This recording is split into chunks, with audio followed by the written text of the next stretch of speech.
Okay. Good evening. Welcome, everybody, coming out to this meeting.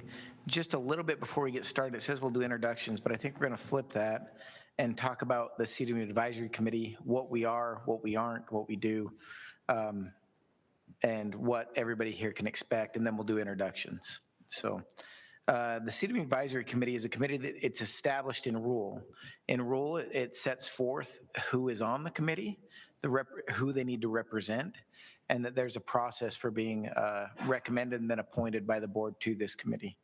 Another thing that's important is the representation on this committee is quite diverse. There are representatives from, there are two sportsmen, 2 CWMU, 1 agricultural, 1 at large, and 1 elected official. And I sit on the committee as a non-voting chair, so I don't have a vote.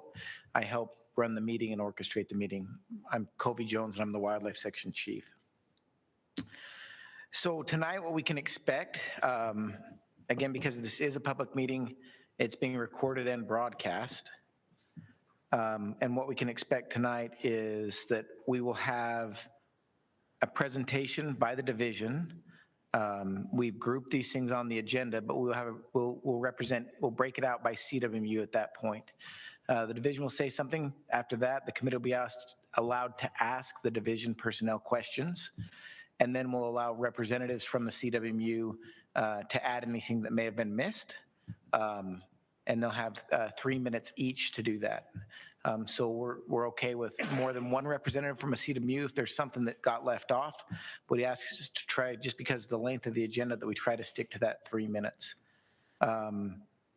After the CWMU representative states the position of the CWMU, then the committee will be asked to ask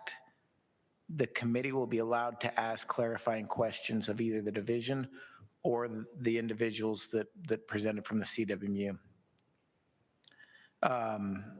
Followed by that, they'll have committee discussion and then a motion. Now, so I think this is important to bring it back to what the role of this committee is. This committee does not set policy. Wildlife policy in the state of Utah is set by the Wildlife Board. So this committee's job is to make a recommendation. And in rule, it states that that recommendation is then to be considered by the division director and by the Wildlife Board. You may see, and there are times when the division will recommend something different than what the CWMU Advisory Committee recommended when a recommendation gets to the board. And that's fine, that's our role. And also understand that this committee evaluates and the board evaluates their motions, but the board may also make a different decision than the CWMU Advisory Committee. So if that's clear, we'll go to introductions. We'll ask everybody to introduce themselves. We'll start to our far right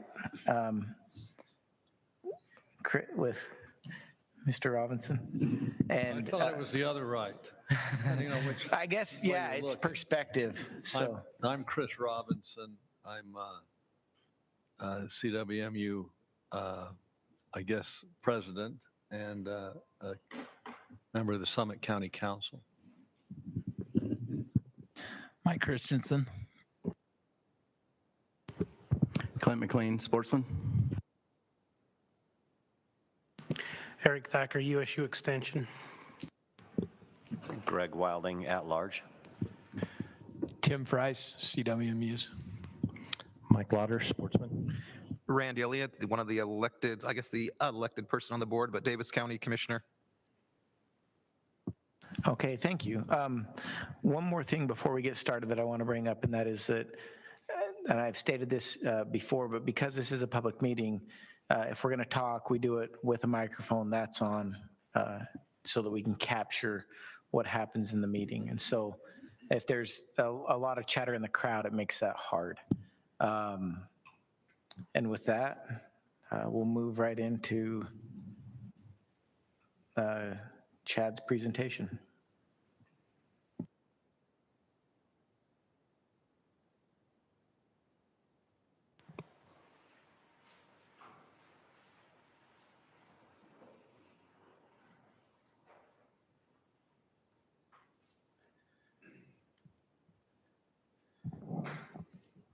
Okay, yeah, so we're just going to go over the CWMUs that are renewing this year, this summer, that have public land in them.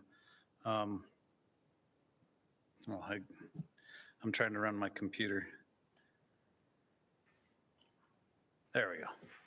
So first thing I want to touch on is, and I don't know how much Covy went into this, but it is state law reads that cooperative wildlife management units organized for hunting cougar, turkey, or big game shall consist of private land to the extent practicable. Public land may be included within a cooperative wildlife management unit if the public land is completely surrounded by private land or is otherwise inaccessible to the general public. Including public land is necessary to establish a readily identifiable boundary, or including public land is necessary to achieve big game management objectives. And another section of the law, this just for reminder here, is that we are asked to evaluate CWMUs with public land at least every 5 years. We've chosen at the time being, we have a 3-year COR to do it upon renewal of the COR. One other thing for everybody that's here that has public land in their CWMU, it is actually law to make sure that you have the proper permitting from that agency that the public, whoever that agency that manages that public land. So yeah, if you plan on being there, touch base with them, make sure that you have everything you need. So tonight there's decisions that we're going to have to make tonight, some hard ones probably.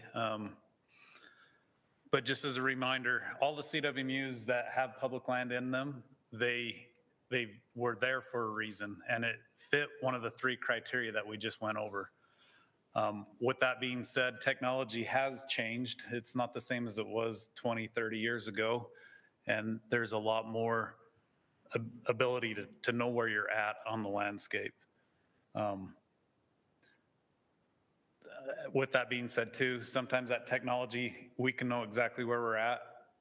It doesn't always let us know exactly where the wildlife that would be shooting at would be as well. So just a couple things to take into consideration as we go through tonight. To start out, so we're probably just going to pause this presentation really every once in a while. So we're going to go through these one by one. The wars are here, and I told them a little while ago they were the lucky ones that get to go first. But so double cone is one that has, as you see, it has a significant amount of public acres in it. And if we see here a map of it, so they have 4,365 public acres, and they do have trade lands of just over 4,000 acres. The CWMU has 5,329 private acres, and the public does benefit from this one. So that is one of the parts of this rule as well, is that there needs to be a public benefit. So the public benefits by the trade lands, and also there's extra permits that are given to the public through this. One consideration on this one as well is, as you can see on the map, the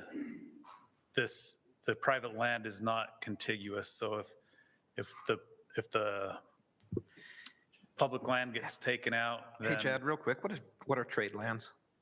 oh, okay, yeah, we can back up. Trade lands are, so they're just private lands that they open up to the public. Okay. So yeah, so 4,000 acres, they said that they said, well, we'll open this up to hunting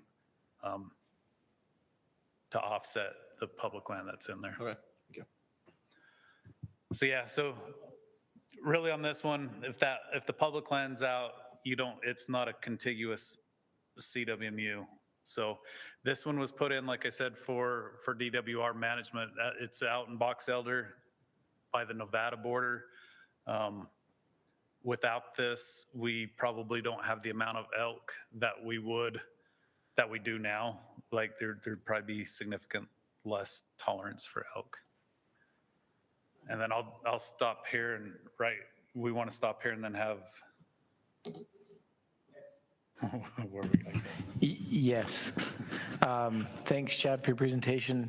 Members of the committee, do we have any other questions for Chad? I have a question. Do we have a map of the trade lands so we know what kind of lands we're getting back? You do. Chad, do you have a map of the trade lands that you can display? This one, I thought it was on this map. Most of them will have the trade lands on it, so I must have missed this one. But they have a presentation that they could pull it up. Okay. And then 3.2% extra permits, what does that mean? So it's just a percentage. So if we have a permit calculator that we use in determining how many permits would go to the public. So really you subtract the trade lands from the public acres, and it comes out that like if they have 10 permits, we put that percentage in there, and it will tell us how many additional permits go to the public. Are you asking exactly No, how many? that's what I understand, like the statistics and the math of it, but 3.2%, I mean, I don't think they're probably hunting more than, 10 bull elk on that CWMU. I'm assuming that it's a low number. And so 3.2% of 10 is so minimal that is that really a number? I'm gonna look at the region, but I believe it's one extra public tag for elk and deer, right?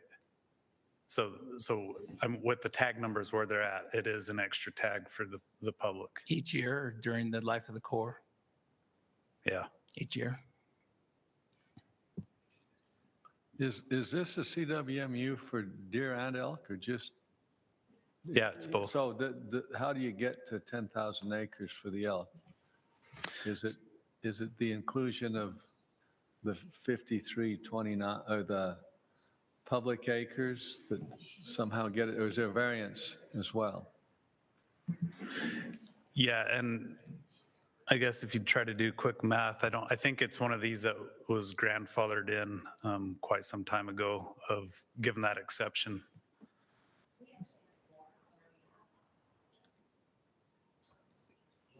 Okay. Yeah, so, yeah.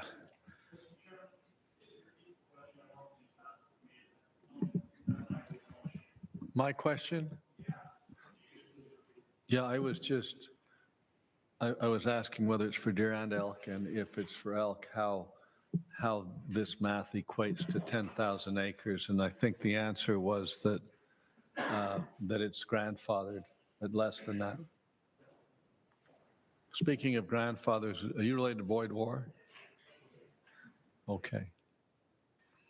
I knew your father well.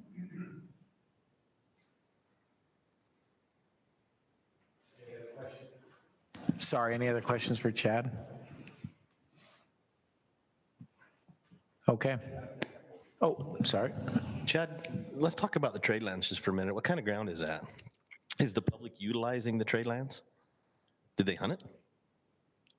Yeah, so Jim's gonna come bail me out. Oh, okay. But the wars are shaking their head, yes, but.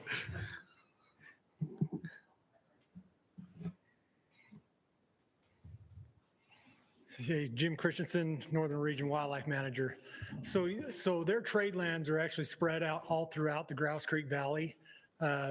They have several pivots down on the south end of the valley where a lot of people actually go kill elk off of. Then they have some rangeland on the east side of the valley. They've done a lot of habitat improvements on there, removed a lot of junipers. There's an elk herd that comes in off Keg Springs on that one.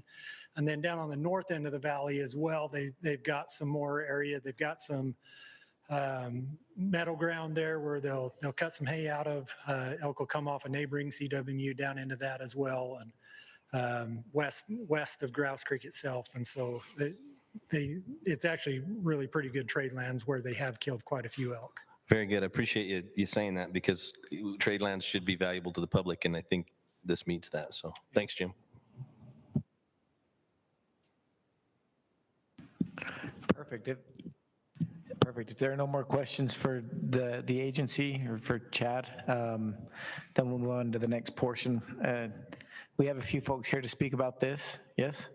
Okay. Would you mind, when you come to a mic, would you mind introducing yourself so that we know Okay, thank you.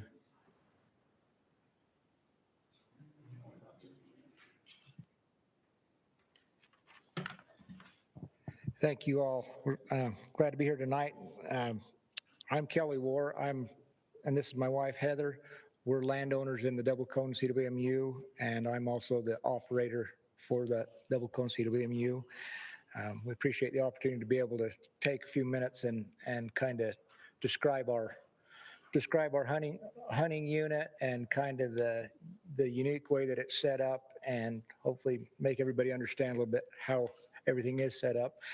My wife has offered to take the mic and kind of go through the presentation, and I'll just kind of jump in and out when I need to for, questions or for whatever else. So we'll go from there.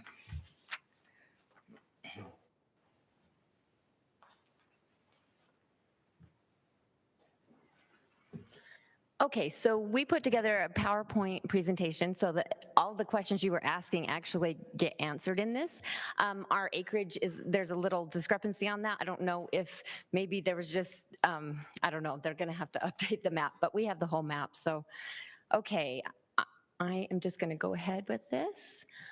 Okay, why is it crucial to protect the CWMU unit with the public land intact? These are the points that we're going to make, and there's 6 points that we're making. The unit management provides successful hunts by protecting the natural wildlife migration. Number 2, provides public hunters with more hunting acreage. Number 3, it provides a buffer to help the other landowners.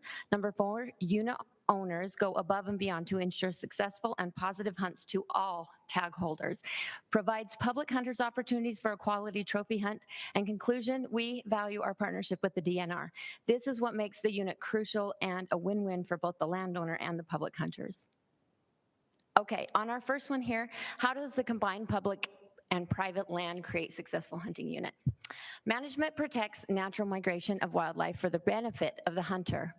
Even in the evenings, you'll find the wildlife work down from the unit public land or Nevada into private crop land to graze. And then in the morning, the wildlife move to the private crop land.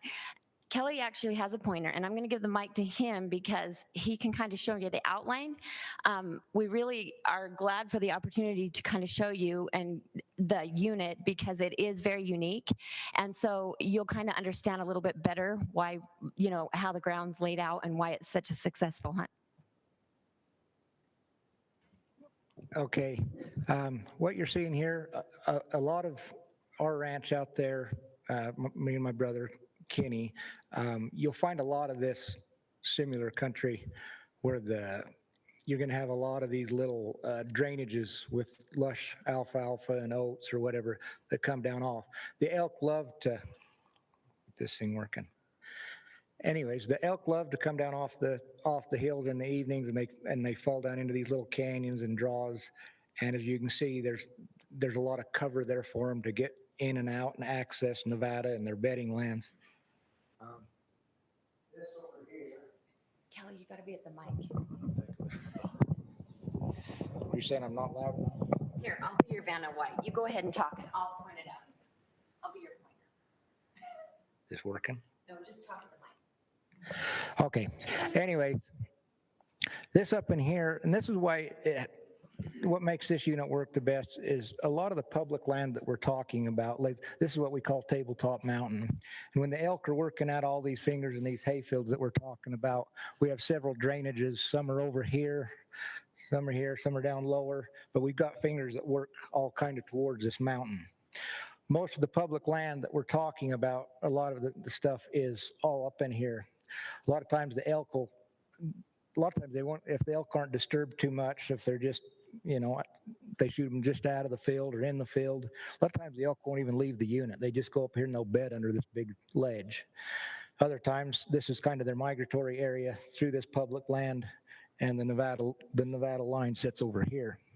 So anyways, that just kind of the unique way that it's set up, but with the fields and that there, that's kind of what it is. But that's at least for the hunting part of it, that's kind of the crucial part of having that public land in there. But we'll move on from there. Any questions at this point?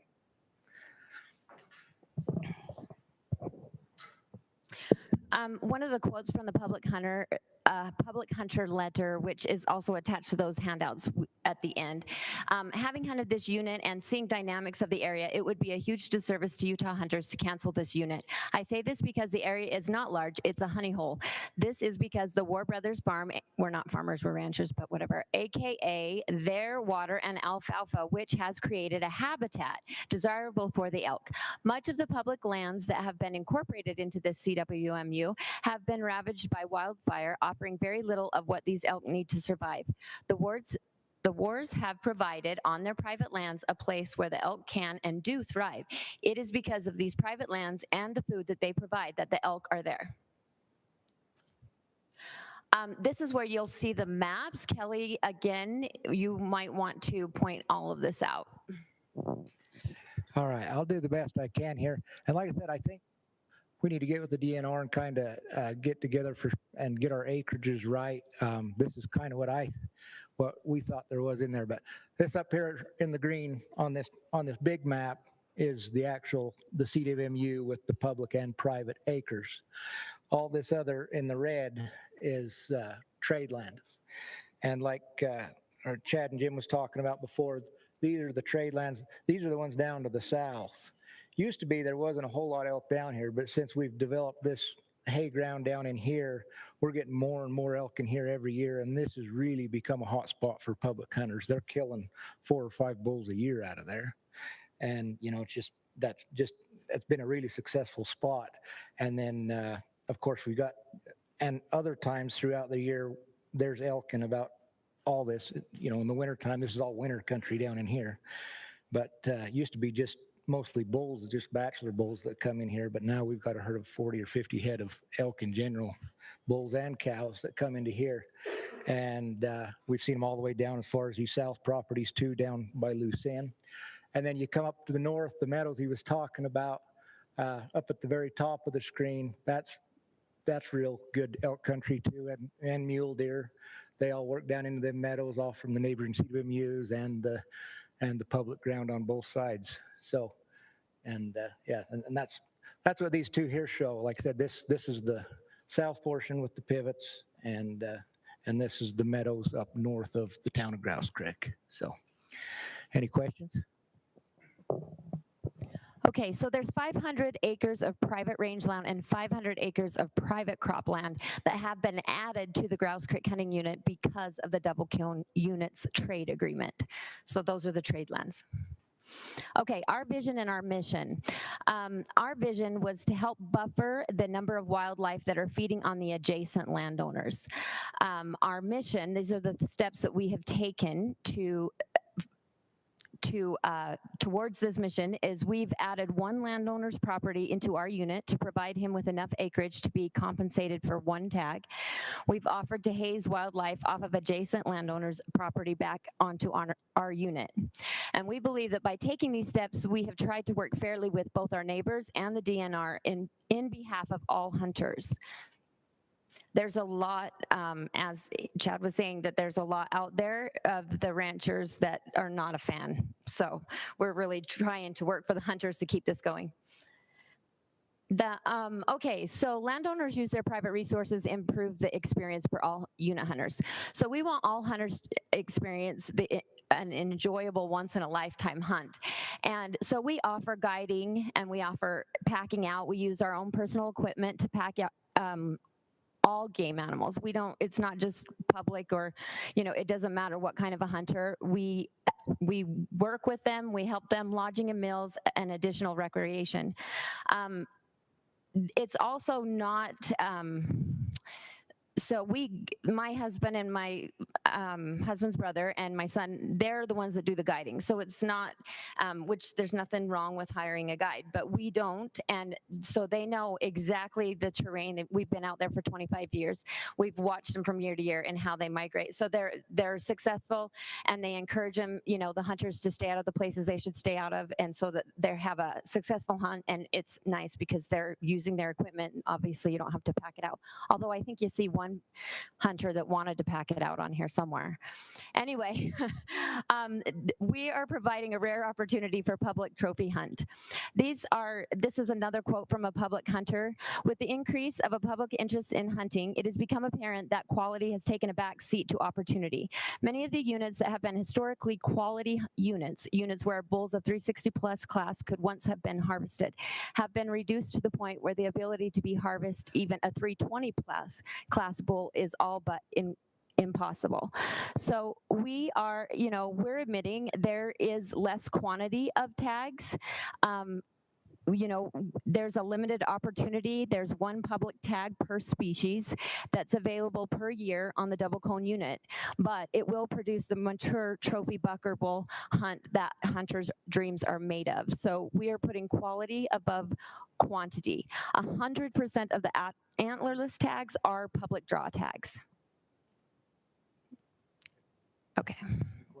Any questions? Yeah, I've got a question right there.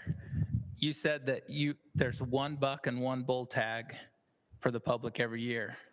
So the public's not getting 3.2% of the tags. They're just getting their normal allotment of tags.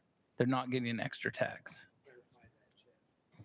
I'm going to jump in because I didn't have this up when we were talking, so I was going off of memory. But yeah, you're right. There's not the extra tag, so I was going to clarify that. Okay, so just so everybody knows, the division's presentation was incorrect with that, saying that there was extra tags because of the public lands included. So is it safe to say this is a 90-10 split and there are a total of 10 bulls and 10 bucks and one going to the public of each species? So it's actually on deer, they have a total of 7, so it's 6 and 1. 6 and 1. On elk, it's also 6 and 1. So it's not a full 10 tags. And we would use that percentage still, but I think it's what Mike was saying earlier, is that doesn't equal out to a tag. So that's why the additional tag wasn't there. But we'd use that calculator every year. And if it changed. Well, to me, that doesn't matter. And maybe I'm getting in the weeds here a little bit, because the public gets the first tag and then the CWMU gets the next 9. So then there's 10. And then at 11, the public gets the 11th tag. So the public's not getting any additional opportunity to have 4,000 public acres within the CWMU. Yeah, Can I say we'd something? just have to look at that going forward. For me or for them? Probably you, Chad. Okay. Can they have 10 tags with it being limited on the elk side? Could they choose to have more elk tags? So the elk is a limited entry. So I think we've tried to lower those down just to manage with the herd around it. Deer is fairly new, right? Yeah, so the deer is still building up. So potentially over time, yeah. All right. Since that was brought up, what's the average age of the bulls killed on the CWMU? I'll let them answer that one. I'm pretty sure the last time that they was doing the studies on them, they were trying 4 to 5 year old bulls. They mature really fast out there. Okay. Nevada, our ranch literally borders Nevada. So, and they go back and forth all the time. So it's kind of a unique kind of spot there. Okay, the team behind us, teamwork is the key. Through combined efforts of Double Cone Unit and the DNR management, we are able to produce a high quality hunt for all. The landowners within the Double Cone and Grouse Creek units, the valleys wildlife feed on approximately 2,000 acres of farm ground, 14,000 acres of range ground, and numerous private water resources, which are owned by Kelly and Kenny War. This provides the wildlife habitat to thrive within both units. The DNR, the CWMU program, is one of the few programs that still tries to maintain quality hunts. Because of this program and willingness from both the DNR and the Double Cone Unit, landowners sacrificing time and resources, we feel that we have been successful in producing and managing a successful quality hunting unit. The Double Cone land units landowners want to be a part of providing and protecting the hunter's opportunity for a quality hunt. If it weren't for this program or our loss of private resources to feed the wildlife, along with the damage done, would be too vast to absorb. At that point, the double cone landowners would be forced into looking at other resolves, such as in the past, they've had wildlife removal in this area. Like he said, there wasn't any, we've been out there for 25 years. When we moved out there wasn't any wildlife. They had removed them in the, 70s? The elk and stuff, yeah. So we kind of introduced them back in, and our neighbors, love us because we're amazing, but they don't love that we did that. So, but we just wanted you to know that we are for this program and we are wanting it to work. So we're trying, to give and take so that we are able to do that for the hunters. I guess because my husband loves hunting, I don't know. At that point, the double cone land, excuse me, I already read that. This is not what we want to do. It would eliminate for everyone an opportunity for a quality hunt. So if we work together, it equals a happy hunter. And I don't know, I must have messed up. I got an S down there. But anyway, 99% of our public and private hunters are very satisfied with our unit. We are confident that if our specific unit and its management is looked at from a perspective of the landowner and the hunter, they would see that the double cone unit and the DNR have been able to come up with not only a program that is working, but it is producing the best possible outcome for both parties.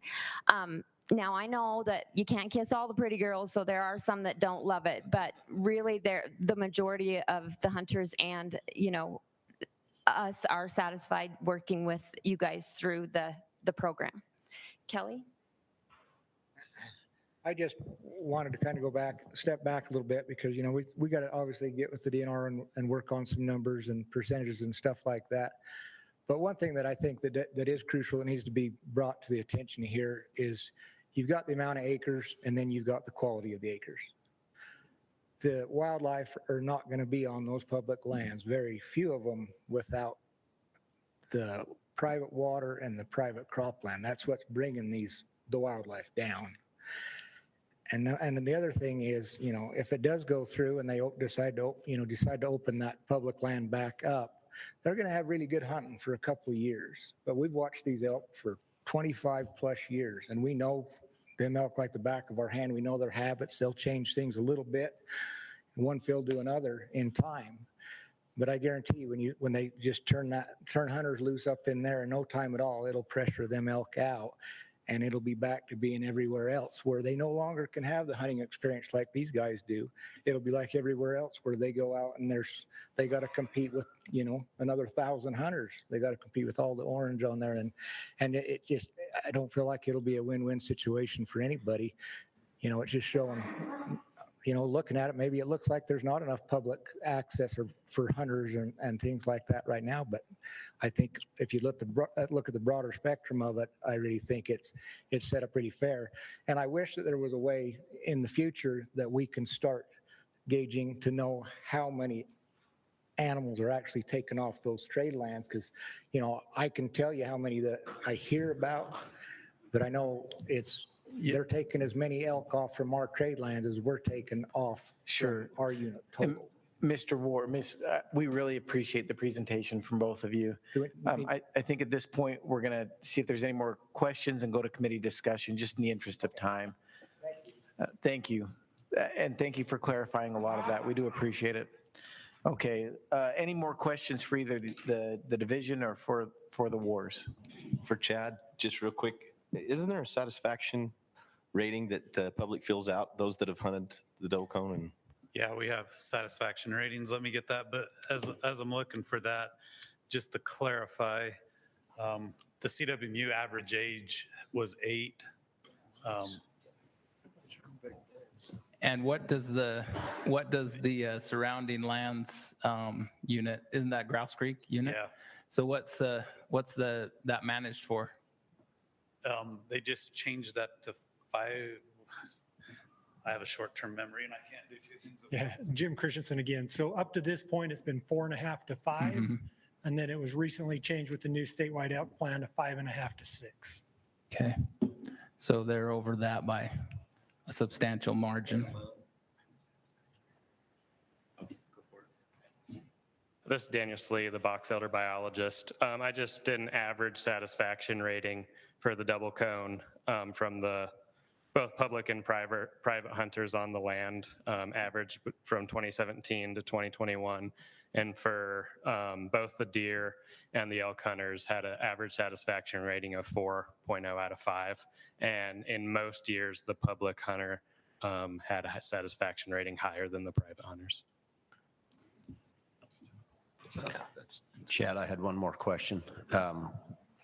We haven't talked about how many cows they're killing unless I missed it. How many cows go to the CWMU? Yeah, so they had 7 cow tags. 7 each year. cows as well. Thank you. I have one more question. So on comparable CWMUs that are half and half public-private, how many of those don't give extra tags to the public? I don't know that we have others that are half and half, so it's really hard to do a comp on it. And what I'd say is that it's the trade lands, like what they brought up, the amount of, probably where we feel like it's more of an equal split is the amount of animals harvested off of those trade lands, and the ability for them to hunt that.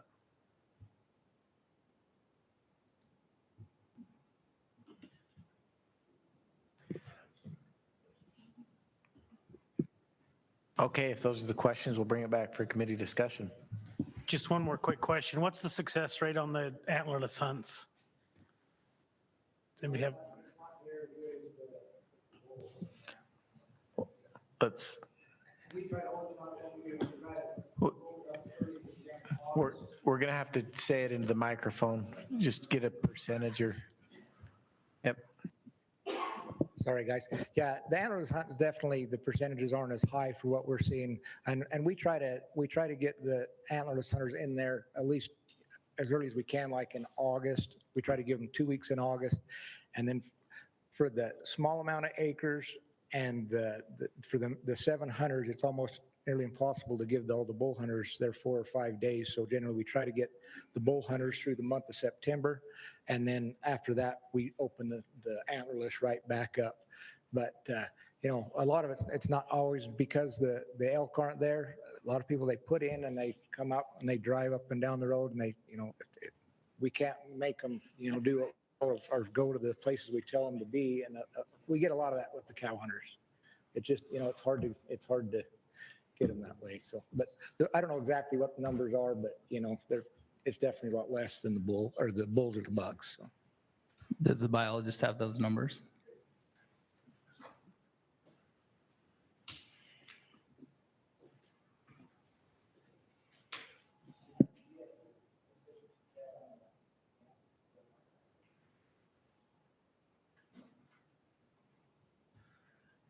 If you guys may continue to your discussion and we'll find that. I know I have it somewhere.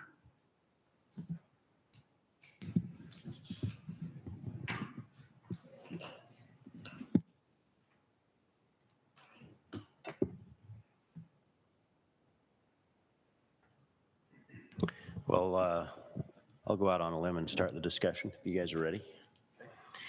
So first of all, my opinion is this is a great CWMU, and it's great to have that come up in a public meeting like this so that we can talk about what the reasons are that we include public land in there. And I think we're going to probably have some suggestions from our committee that maybe we can tweak this unit a little bit, and I understand that, and we'll probably support it. However, these are the reasons why this unit is awesome. What I've heard Chad say and what I've heard in our discussion is this unit builds tolerance for the elk that are hammering on the alfalfa fields. It's helping grow elk in that area, and it's making the general unit, or the limited entry unit that's around it, a better unit because of that. It gives the Fish and Game a tool to help manage this, and we're harvesting elk that I heard sometimes it sounds like they come out of Nevada and come in here and hit alfalfa fields in Utah. So that's also a good thing. But you know, they're only hunting seven elk and 7 deer. So 17% technically is going to the public. It's not like your standard 90% split. So we're getting 7 cow tags, 1 deer tag, 1 elk tag for the public. And what they are giving in trade lands are good trade lands. I spent last year on a hunt down in southern Utah trying to hunt antelope, and there was one 40-acre pivot that had the greenest alfalfa you've ever seen, and all the animals in the area, all the antelope were in that alfalfa pivot, and I couldn't get access to it. I talked to the private property owner, he wasn't interested, and nobody else was hunting it. It was just maddening. So we went out into the sagebrush and we tried our best to get some antelope killed, which we did, and we had fun. But this little speck of ground that we saw down there that has 3 pivots on it, that's an important, valuable asset that is open to public hunters. And if there's 4 or 5 people down there killing elk every year or more than that, that is something that we need to consider and weigh with this, because I think some of their trade lands look like they're very good. So I'm supportive of the CWMU in general, just so you guys know, and but happy to talk about tweaking anything in there. I think for me, the equality of the trade lands to the CWMU, and you know, he says that he heard of 5 bulls. I mean, there could be 7, it could be 50-50. I mean, it could, or, you know, equitable to what was on the CWMU, which I think goes to speaking about the value of the trade lands. So for me, that's the value of the whole program. I think that the public's getting a pretty good shake on that deal.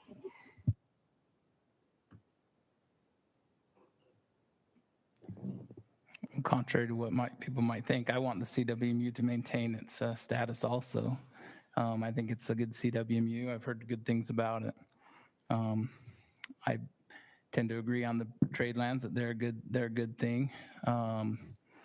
At the same time, I don't think this is an outlier then if we're not going to have a different split.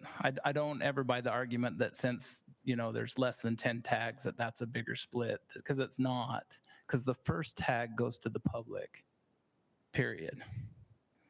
And so, you know, if somebody does 1 and 1, that's 50%, we're not going to pat them on the back because they're still getting a benefit and they're following the rule.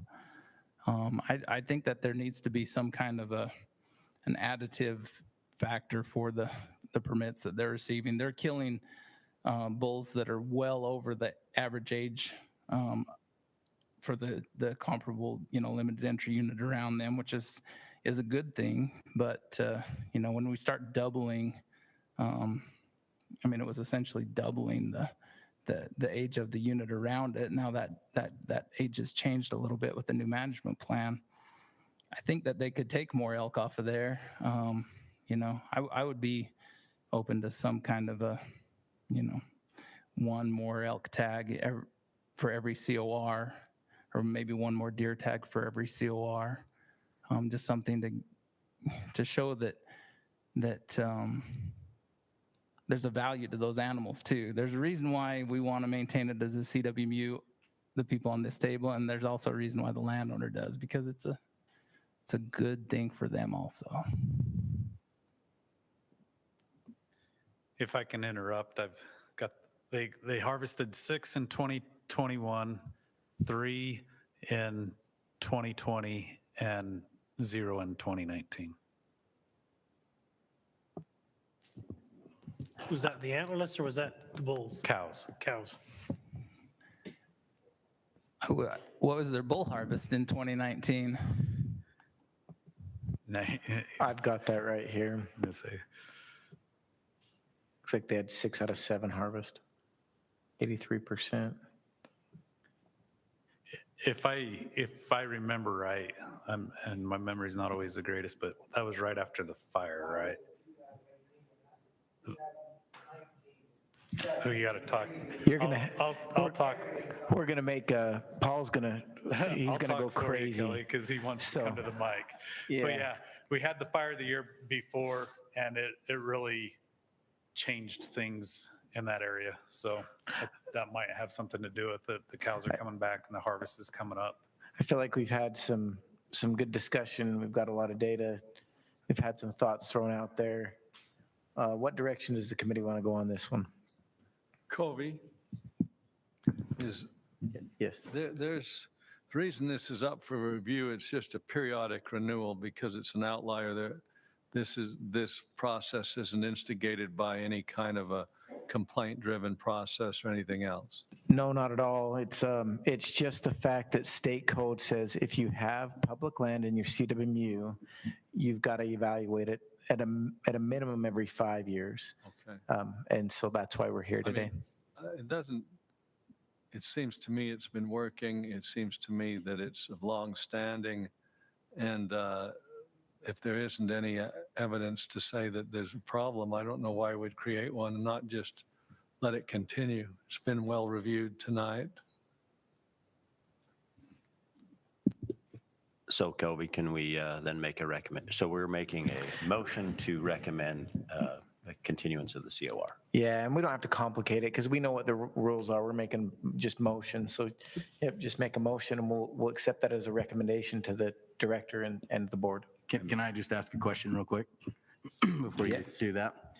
So it sounds like the population's getting better for the elk up in that area, getting stronger. They've got 7 tags where Mike's, kind of thinking, well, for the trade lands, maybe we get an extra tag out of it. How bad would it be to give them a total of 8 tags where the state gets 2? They still get their 6. Would that be an option with that population growth? I think that's a question, that's an option to recommend that, I think, as a recommending body.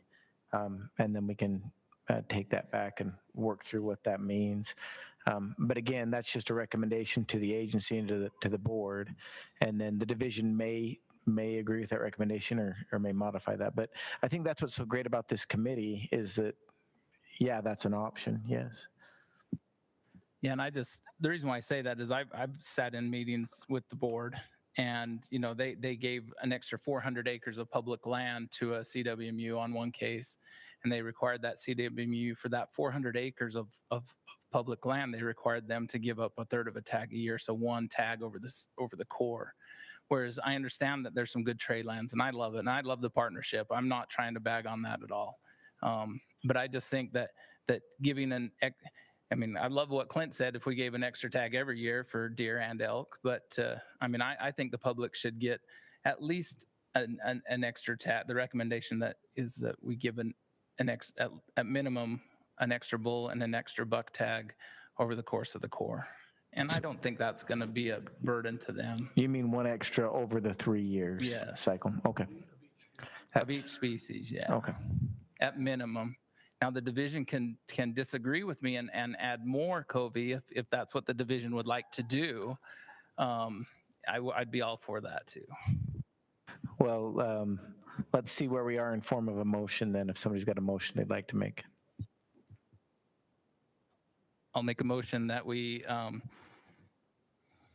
it's interesting how would we form our first motion of the night to maintain the CWMU? Okay, we recommend that the CWMU be renewed with the addition that they give up, they offer the public 1 buck tag and 1 bull tag at minimum over the course of their 3-year COR. And let's just clarify that that's 1 additional, so it would be 4 instead of 3 over the course of the COR for both elk and deer. 4 instead of 3. Yeah, because right now it's 1 per year for 3 years. And so it would be 4 over the course of 3 years. Yes. Okay, I just wanted to clarify. Jim, did you get that? Okay, any seconds? Second. Second by Greg. And did you get the names on, Jim, we need to make sure we get the names on the motions too. And just to clarify, Jim's helping take notes tonight. So when you propose a motion or second a motion, if you wouldn't mind stating your name. Greg Wilding on the second. Okay, we'll call for a vote.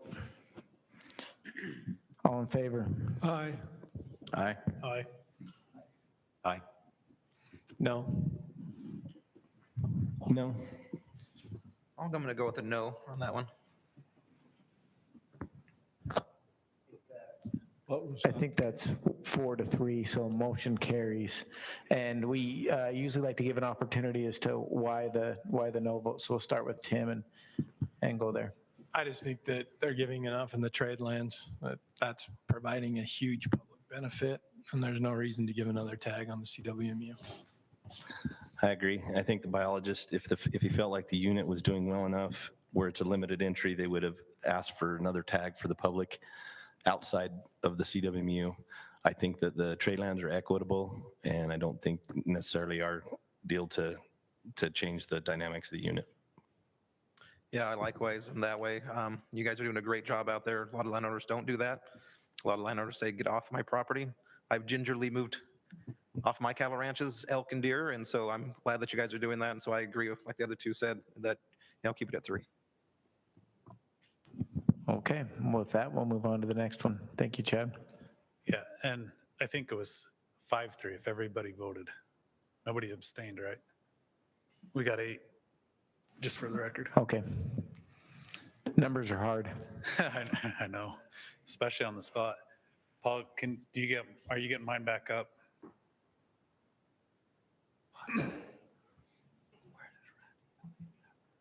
Okay, perfect. So the next one, this one, once again, it has some similarities. We lumped the two together because they have similarities, but this is Old Woman Plateau. Let's start by saying that this map is not updated as well, and we didn't have a chance to get this fixed before this meeting. But they have 1,280 public acres in the CWMU, and there's 6,840 private acres. This one, the lands down here that that are not contiguous, that show in the CWMU, those are actually not in the CWMU, and neither is that piece of public land is not in the CWMU either. So talking with Vance, the biologist over this area, we're not quite sure when or where or how that got off, but that's what we have, and we'll get it corrected. So on this one, I believe too that those are trade lands. The non-contiguous stuff they'd like to do those as trade lands. But as you see here, the public benefit on this one is there is 2 deer tags given to the public and 1 elk tag. Once again, if the middle of that is taken out, it'd be an under acreage CWMU. So how many total tags? How many total tags, Chad? they have deer is 9 and 3, elk is 8 and 2.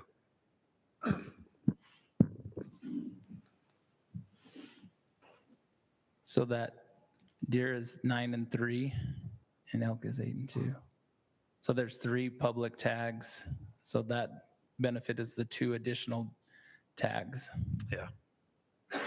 And you're saying the little checkerboards down below are not part of the CWMU anymore?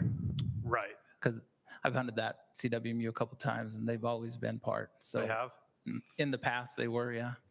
So I guess we could ask Vance when that changed or when that happened, but yeah, we're gonna he drove all this way, he wanted to talk.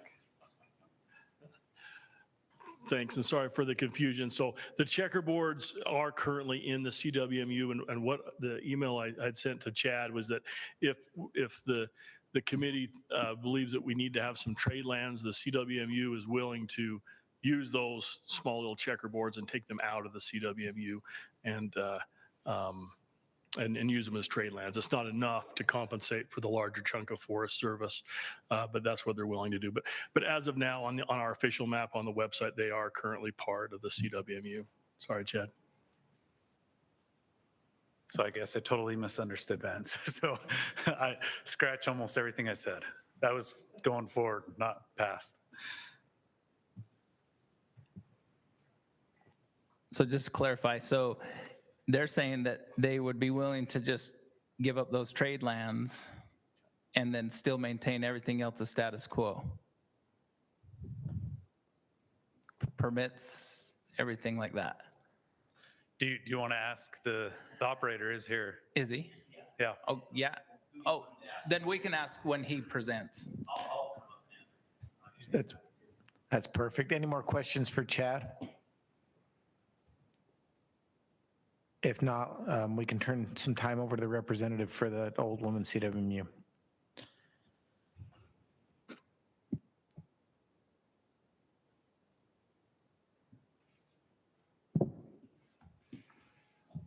the war set the bar pretty high. I was going to So- say, I'm hiring them next time to get a slideshow for me. I didn't do a slideshow. I'm adequately underprepared for this. I think you'll have to hire her, not them. Yes. Let me clarify who I'm hiring for my next presentation. So I do have some notes, but I did not do a great presentation like they did. And just real quickly, it's hard, we can't really shrink this, but there's part of the CWMU that sits right here. There's another 2,000 private acres that sits down here. And there's 125 of those acres that sit. So I don't know if you guys are familiar with this, but I-70 comes through here like this. And there's 125 acres that sit on the south side of I-70 on the Fish Lake side, the Fish Lake hunting unit. So those 125 are also we were going to pull out and have for trade lands. You're going to get in trouble. Oh, You sorry. got to take the mic with you. Hey, thank you. Now I really feel I'm out in front of the podium. This is awkward. So anyway, so yes, so there's 125 acres down here as well that we're going to remove for trade lands. All of this stuff will be trade lands. We actually, because the map isn't updated, we have 40 more acres that sit right there that we can have as trade lands. So I think altogether, there's going to be close to 520 acres of trade lands.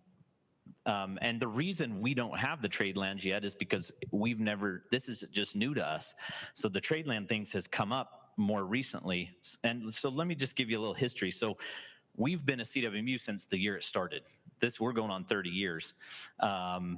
And back then, the trade lands thing wasn't even a part of what we were doing. And so that's why we're now willing, we show no trade lands because that's something new to us. So we're willing to, not only did we do the extra tags, so we had a 90-10 split, gave an extra, because of the public land, gave an extra bull tag for the 80-20 split, and gave it 2 extra deer tags. So we have 12 deer tags, we did 9 and 3. We gave 2 extra deer tags. We also gave all of our cow tags. So all 4 of our cow tags go to the public. So we have no split of the cow. We gave an extra big bull tag. We gave 2 extra deer tags because of this piece of public ground there. And so now we're, in addition to that, we're willing to do the trade lands, which will be, it's not an equal split. I don't know what the rule is for trade lands. So this piece of the ranch is owned by the Winch family. They're a cattle family down there in central Utah. They have 640 acres as well, just across the freeway on the Fish Lake hunting unit that sits smack dab in the middle. I don't know if you know where Neoch Creek is, but there's a ton of elk and deer on it. And they're willing to give that too. So we have 640 acres that sits, you can't see it. I wasn't prepared with all my maps. So we're willing to give that too. We're willing to give up fair trade for the 1,280.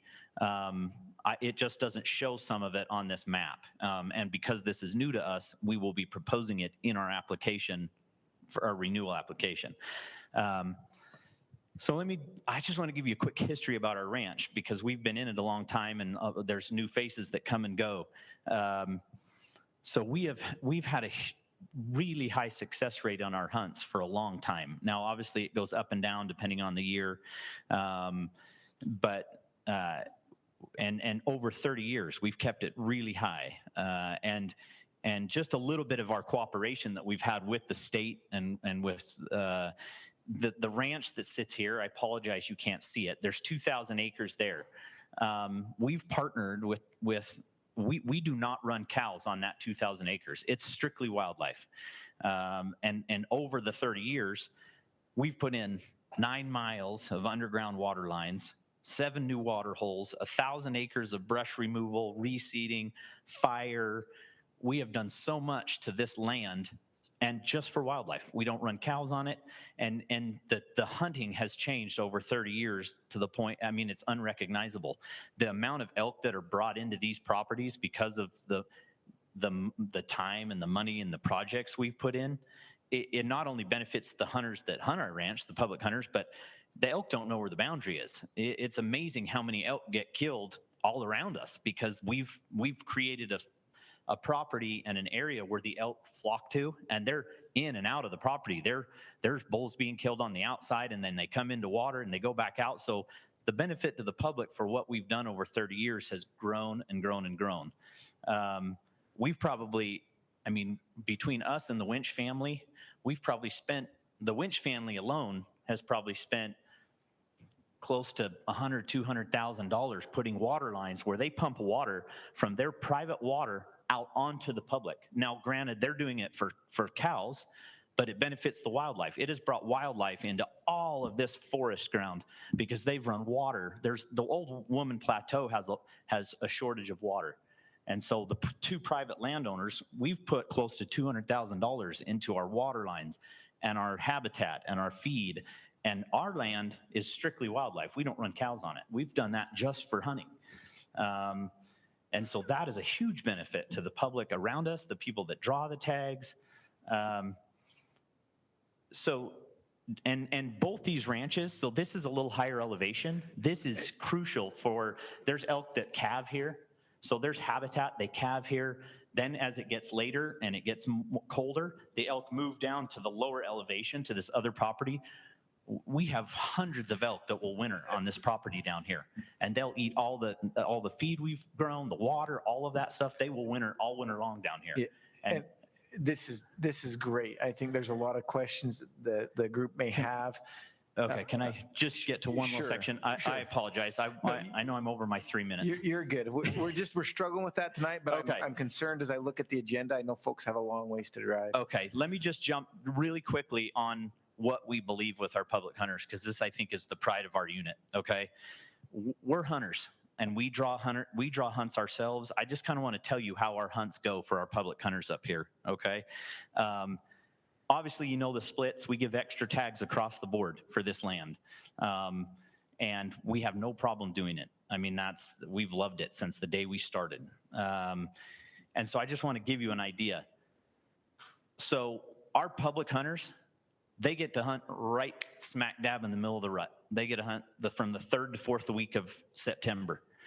And they end up hunting, I'll bet they end up hunting 10 to 15 more days than the private hunters because they're local. And if they get one, they're stoked, they're happy. If they don't, our public hunters come back and they come back and they come back until they kill one. We've had hunters come back 4 or 5 times across our hunting seasons because our attitude is we want people to be successful, okay? So I just want you to know that is, okay, so you can see that other little piece there. But, and the same with our deer. Our deer hunters get to choose right in the middle of the rut.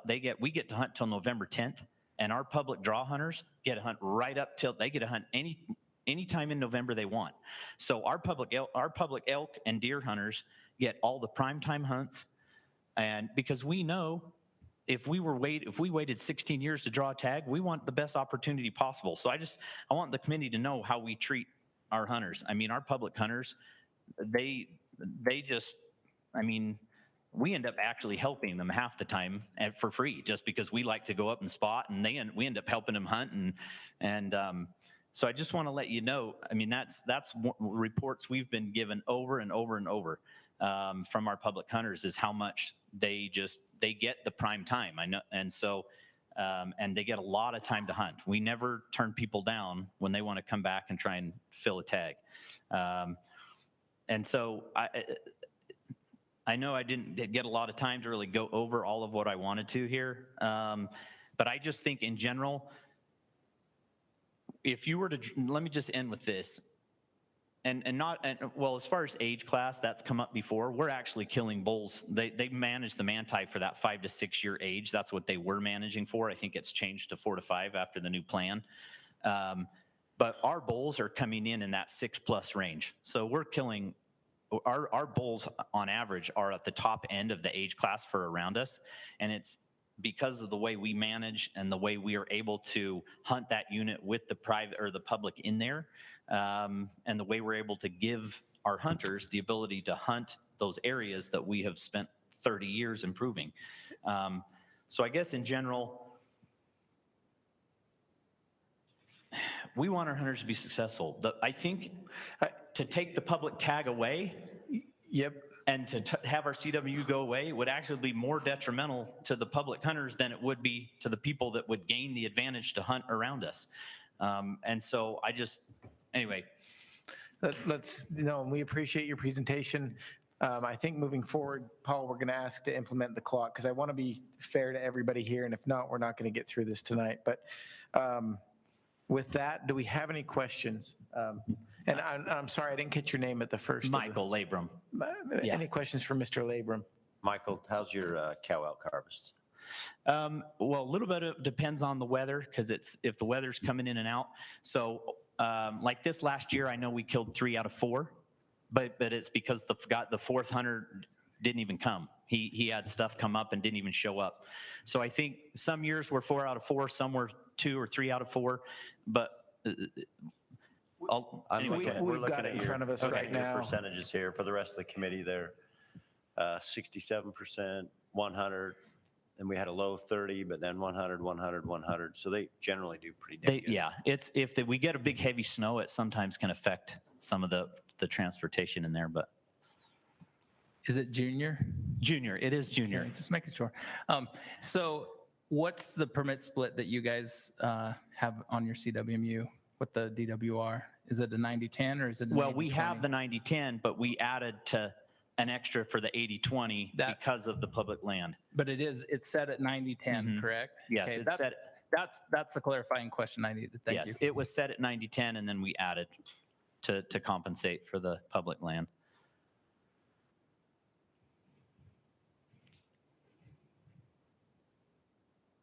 Any more questions or? So are you willing to give up the trade lands and keep the permit splits the same? Yeah. Okay. Oh, yeah.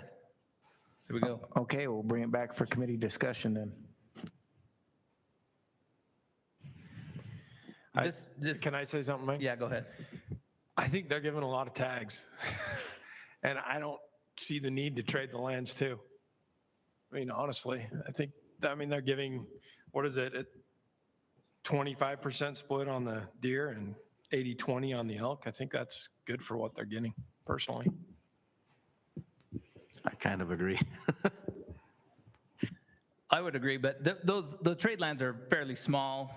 Don't really hunt them much. It's not like it's going to affect your hunting operation from what I know about your ranch. Yeah. I think he's doing it to be a good steward, a good partner. So I think it would be beneficial for both parties to not have to worry about that.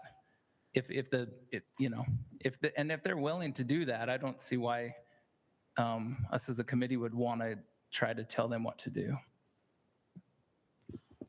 Good point. It'd kind of be difficult for a public hunter that drew their tag to hunt some of those parcels. You're right. I'd be a little uncomfortable having them hunt those parcels. So it is tricky. Yeah.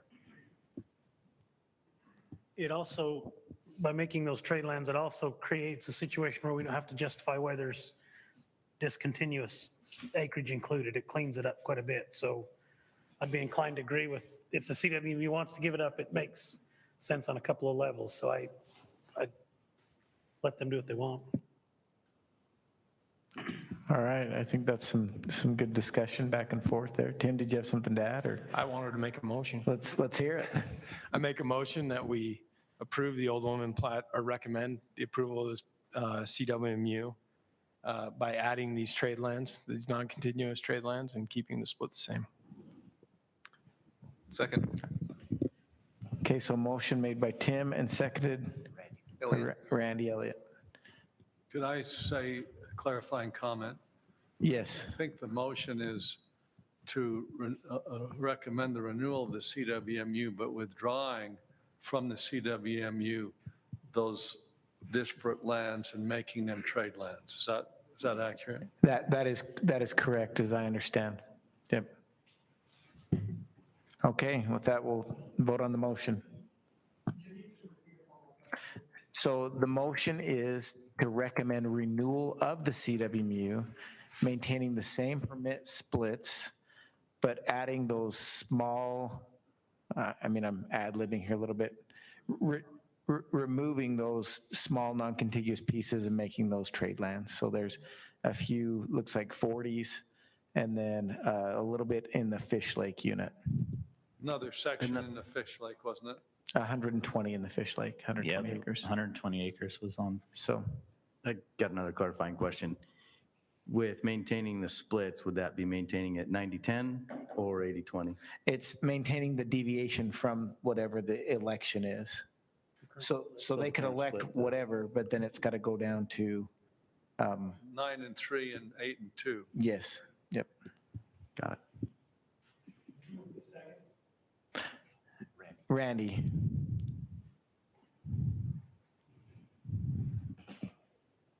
It's the last time we let Jim type. Just kidding. Thanks, Jim. You have 3 minutes Okay. too. You better hurry. And with that, we'll take a vote on the motion. Aye. All those in favor? Aye. Aye. Aye. Aye. Aye. Aye. Aye. Any opposed? Okay, it's unanimous. All right. Paul, did something happen? Stand by. Technology always works, every time. With that, we'll move on to number 4, if we're good to go, Paul. We're good to go. We'll move on to number 4, starting with Deseret. Okay, yeah, and so just to clarify, so those were DWR reasons. So these, we're kind of jumping a little bit over to some that are, so they have some that are accessible lands and then some that are not accessible. So you'll have some on the border on these next 5. So yeah, just starting with Deseret, we see that, as you can see on the map, like Highway 16, that would be some of the accessible land. Then you see some of this other checkerboarded that's inside of the CWMU. So all in total, they have 15,359 public acres and 225,000 private acres. And this is one where the public benefit is that they get 6.4% extra tags. And I think Mike's already going to ask me what that means. So I will start looking it up right now. It only takes once, Chad. Oh, look, Jayla's prepared.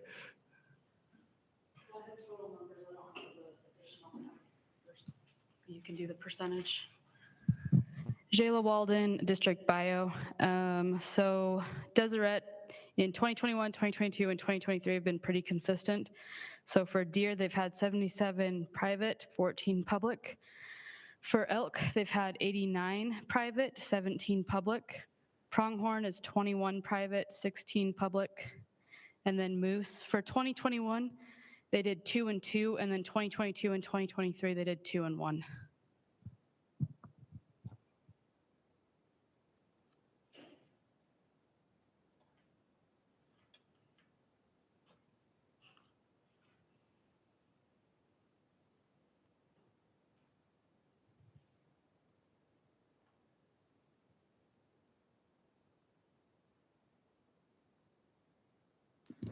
Does anybody, I know this question keeps coming up on antlerless success, and I've got that in front of me right now. So if the committee would like that, I'd just like to give it and get that out of the way.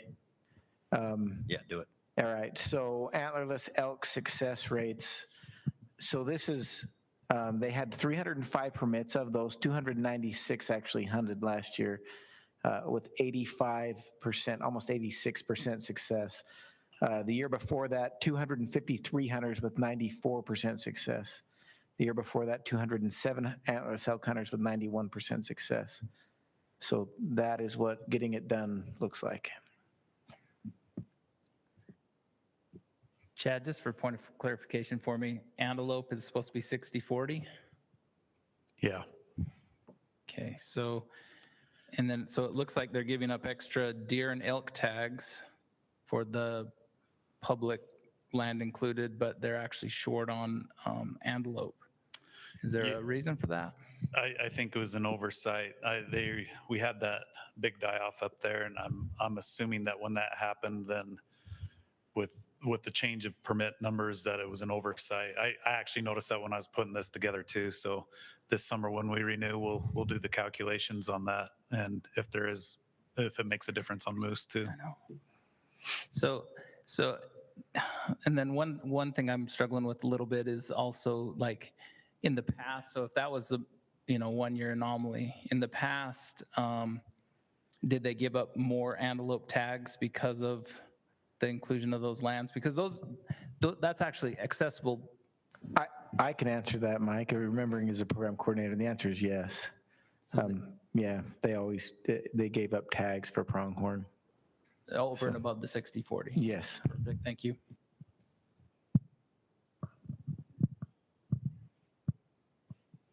Okay, if there aren't any more questions for Chad, do we have a representative from Deseret that would like to speak to this?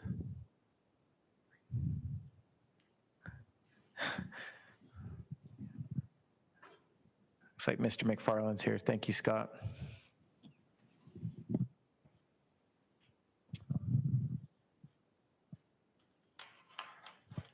Thank you. I'm Scott McFarland. I'm the resource manager for the Deseret ranches in Utah, Wyoming, Montana, and Alberta, Canada. So anyways, I have a little bit of experience with the Deseret Ranch, and this was the original, or one of the original ones that was in the PHU program.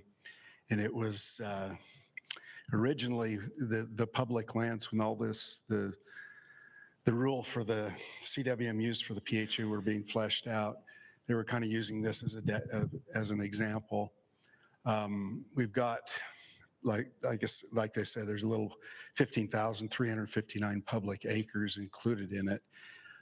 It's not, the majority of that is on the east side of the ranch. It's got pronghorn on it and a few antlerless elk that come in there late in the season. But it was definitely done for the public benefit. And I think when we look at these inclusion of public lands, we have to look at it and say, is it a clear public benefit? And so it's not that we have to have these in the CWMU, but the benefit is additional permits that are able to hunt the entire ranch. We've got 225,228 private acres that they hunt as a result of being able to include those into the CWMU. I did some calculations. I think what's in question is that has the public access along Highway 16. I did some calculations on it, and to remove that, it's a little over, let me look at my notes here. I'll make this short so we don't belabor this, but if I can find my, it's 3,960 acres that along Highway 16. To remove that,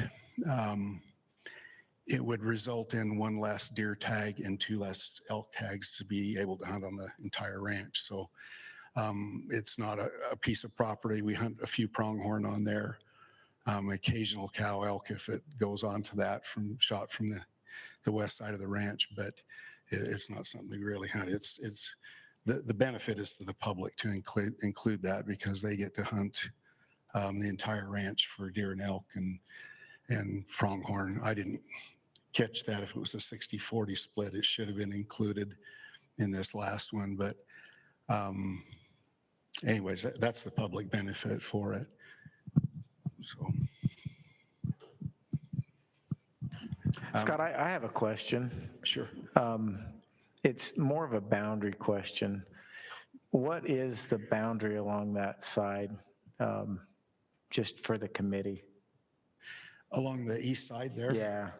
So it was originally put in there under the part of the rule that says to make a clear and identifiable boundary. It's incorporated, it's a lease from BLM that we have for grazing. It's incorporated into all of our grazing pastures, and it's an identifiable boundary because it's Highway 16 is the road, and it is all fenced.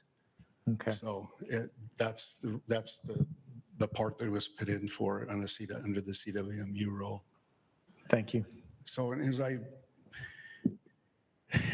read the CWMU rule, the board will, that the public needs to be compensated in either additional permits or hunting opportunity.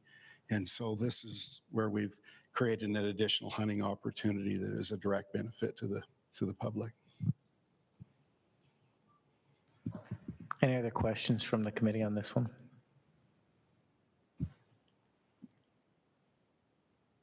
This is the quietest I've seen them. Is everybody getting tired? If there are no additional questions, looking for a motion. I'll make a motion that we recommend the renewal of the Deseret CWMU, including the 15,359 public acres that now constitute it, with the same splits between public and private tags on the 4 species that were identified. I'll second. Can we clarify that one, that we amend pronghorn to reflect the splits as well? Yeah, excuse me, let's see, in the case of, we had deer, elk, pronghorn, and moose, and apparently the pronghorn split, instead of being 60-40, was some other erroneous split. It'll be corrected in the new COR. Is that accurate? Would the motion reflect the additional over and above the 60-40 split for pronghorn tags similar to the elk and deer? It's above my pay grade to know what that should be. That's what I was looking for, that we'd correct the error with pronghorn. Yeah, not just the error of because the 60-40 was wrong, but then it was also wrong. I'll check. There should be an additional, however many pronghorn tags over and above the 60-40 to mirror the elk and deer. So Jayla, do you have something to add? Because we may be off here. And 21 plus 16 is 37. And maybe Chad will correct me if I'm wrong on this, but I believe the extra percent comes out before the 60-40 is done. And so there's actually 43% pronghorn permits instead of 40% that go to the public. So I think that percentage is actually correct. So are there a total of 37 pronghorn permits today? Sorry, can you repeat that? I couldn't quite hear Is there you. a total of 37 pronghorn permits today? 21 to the private and 16 to the public. So if 16 37s is 43.2%, that's what you're saying, it's already in excess. So yeah, maybe it isn't erroneous, maybe it was by design. Okay, it sounds like we got the committee back on track. We can go back to the original motion, which is stay with the splits that offer a public benefit in the form of permits. That's okay, and that's been seconded. So motion made by Chris and then seconded by Randy again. Oh, it was Mike. One more point of clarification, Covy, sorry, but Deseret used to give access to through their ranch to other lands. Has that been removed in the past? I know that there was, obviously I'm talking about stuff that 10 years ago, 12 years ago when I was on the committee, or on the advisory committee, so there's okay. That answers that? I can't hear, I couldn't hear that. So is that a question? I call for a question on the motion. Before we do that. Let's do that. All those in favor? Aye. Aye. Aye. Aye. Opposed? Okay, it's unanimous. Jim, we're trying to make these as complicated as possible, just to keep you on your A game. Okay. Let's move on to Green Canyon. Oh, excuse me. I'm sorry. I looked at the wrong line. It's Alton.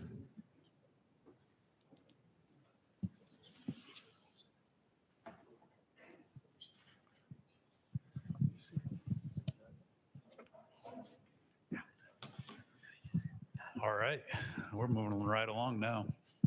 So Alton, so same type of scenario here that they have, you see down here on the south end that there's accessible BLM land. That's actually, from what I understand, a fence and a gate there. So that was put in there for an identifiable boundary. And then you have a lot of this other stuff that's just landlocked. So there's 1,800 public acres inside the CWMU and 35,000 private acres. And they also do give an additional deer permit and elk permit as compensation for that BLM being in there.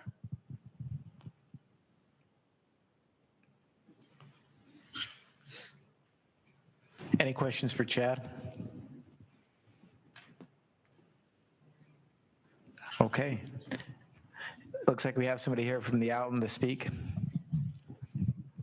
Thank you. I'm going to take just a couple of my 3 minutes and thank you guys. I've sat in one of those seats for a long time, and I hope you guys understand the role this committee plays. This is significant to this program, and so I just want to appreciate you for your time. I know you've got hard decisions to make. So to the point here, the Alton CWMU has had public property in for a long time. We made some boundary adjustments in the last few years. Is that my fault? What I was going to point to was there's a little piece of public that was removed. We removed about 1,500 acres of public just recently as we were making some boundary adjustments. We have tried to keep as much of the public out as we could, public land out as we could. We understand the challenges that come with having public land in CWMUs. And so our goal is not to include public land that could be a benefit to the public if it were outside the unit. The vast majority of these parcels in here are not fenced, which creates a significant challenge. Some of these are, 120 acre parcels, and to have the public go into the middle of that property and try to hunt it beneficially, even with mapping, is a challenge. And so we've tried to include or exclude as much of this as we could. The reason why we landed on this line is because there is an existing fence and identifiable boundary and a cattle guard. And everybody kind of weighed in and felt like that probably makes the most sense. We could potentially run up and pull out more of this. The challenge is this has all been recently bull hogged, and there are just very little deer in there. It was one of those sage grouse habitats they did, and they literally killed everything taller than 2 inches. And so we haven't killed a deer in this area in 25 years. There's just not a lot of benefit to the public. And so we felt like having an identifiable boundary probably outweighed the benefit of trying to remove that. As mentioned, there is one additional public deer tag and elk tag that comes to the public for this. Wade, is that a trophy tag or management tag? Trophy tag, yeah. And since you're up there and we haven't asked anybody yet, what's your opinion? Like how does your CWMU manage the guiding on public lands within your CWMU? How do you, have you gone through permit processes to do that with the managing agency or? So we have. Okay. It's been a little bit of a gray area for a long time. I'm sure that's what you're getting to. And we finally sat down with our agency. We have permits guiding for the rest of the unit, and so we've included that portion in. It is a little bit of a challenge just because it's very different. The public does have access to some of this. This is a main road that goes through the unit, and so it is a challenge. People can access the property, they can utilize the property without a permit. They just can't go hunt on that property. We felt like we've done some additional signing and tried to educate the public as much as we could, just to alleviate any confusion. But that was our biggest challenge, is just the parcels are small, they're not fenced, and just to create something. The problem we've got, and I guess in most units, is this is Paunsaugunt and this is CWMU. They end up over here and kill a deer with a Paunsaugunt tag, it's a felony. I mean, it's wanton destruction. And so we're trying to eliminate that issue as much as we possibly can. But it's a challenge. It's confusing. Wade, how many tags of each species, public and private, do you have?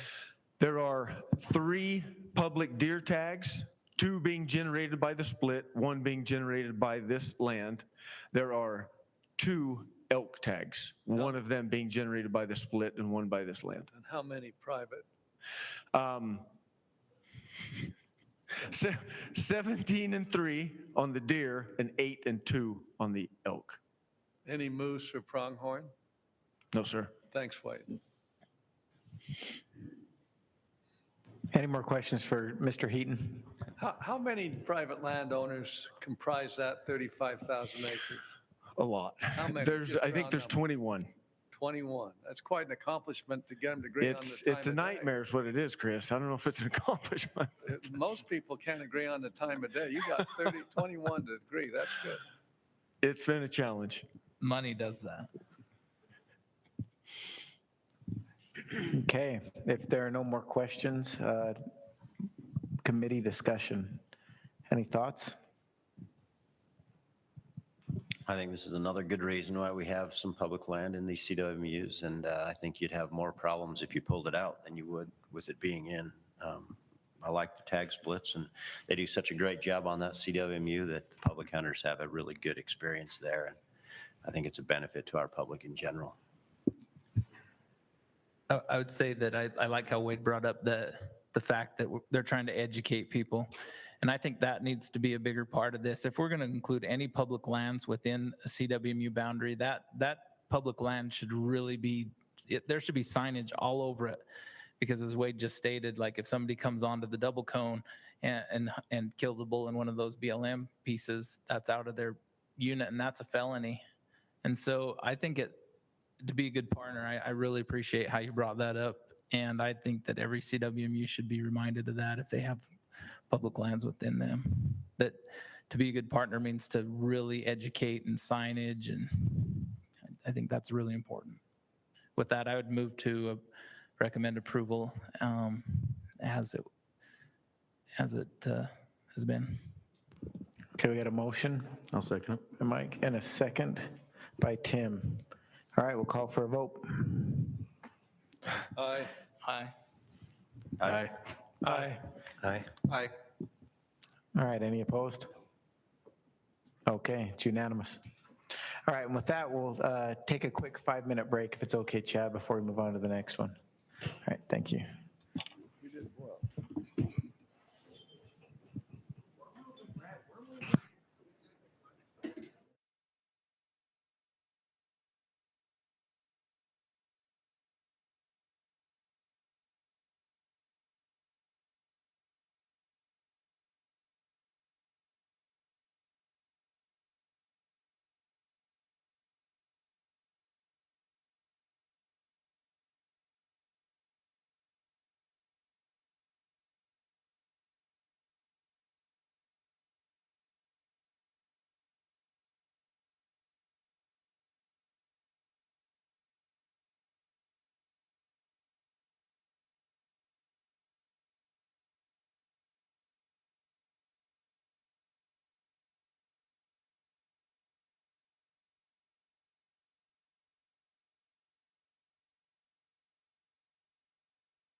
Order, get everybody up here.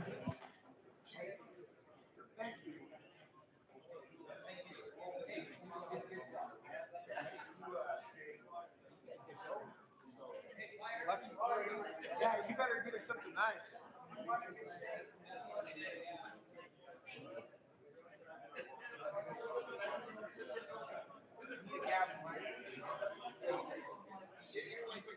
Let's keep it going.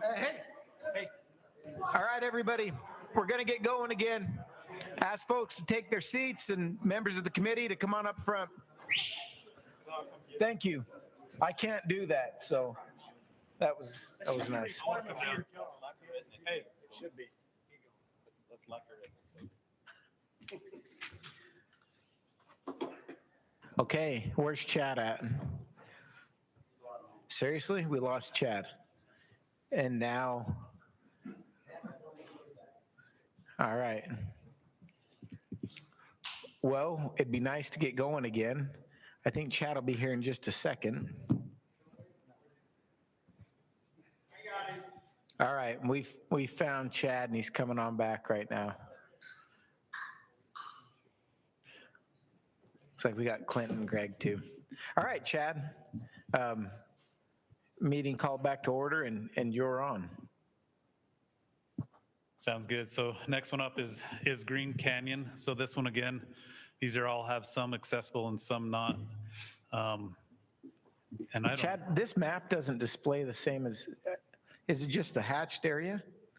Yeah, so I think Jess, I don't want to throw anybody. This, let me, we're going to go to a different map. Because this one is, what happens, I saw this map and I forgot to have our GIS person go and correct it because but it has some on the border that is accessible right off the road. That hashed, yeah, the hashed is what's the public land inside. And then Reed is here, the operator. I'm not sure.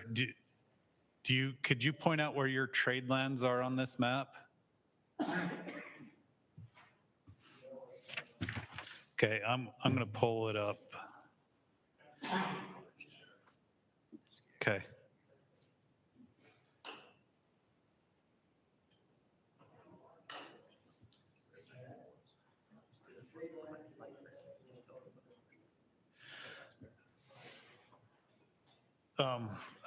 I didn't catch that.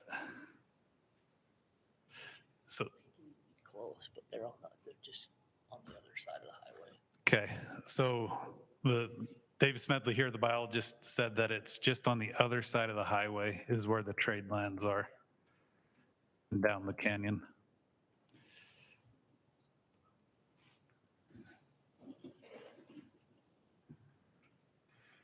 Chad, this app that displays the trade lands, this is a public application, correct? What's that? The application you're using right now that displays the trade lands?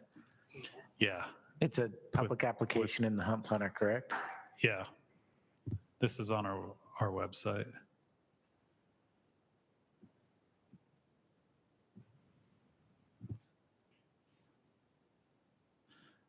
And hopefully it's, to be transparent, this is something that we've struggled with, I think, since doing trade lands, is having a good map. So it's actually not showing where the trade lands are, but where would you say, Dave? Right through here?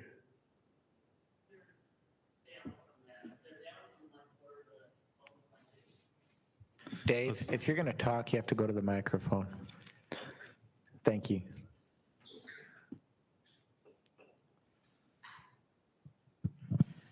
So they're down from, is that my mouse? I'll move, who's moving? So if there's the public land in the CWMU, so they're on the north side of Blacksmith Fork Canyon, and they do butt up against it. So they're just kind of angled just a little bit west of where the public land is and on the opposite side. So probably, this is the land ownership, so this is private land here, so through this here, right? So it'd be this because that's private land. Oh, yeah, it'd probably be. Let me see if I pull it up.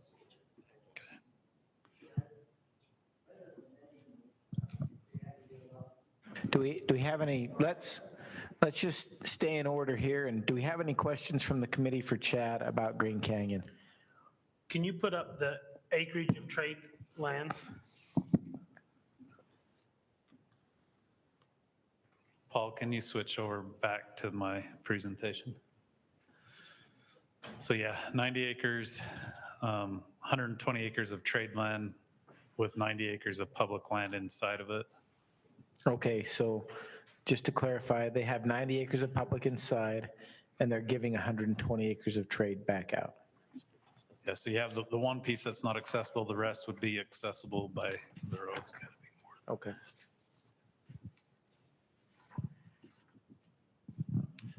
The map doesn't show or the information doesn't show that we have 120 acres for 90 public acres, but we also gave up about 100 acres when we adjusted the boundary.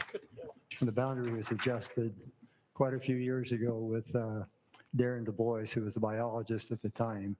So he looked at it, made the suggestion, recommendation, and that's how it's been since about 2010. That's not all. Again, Darren's the one that originally put this together.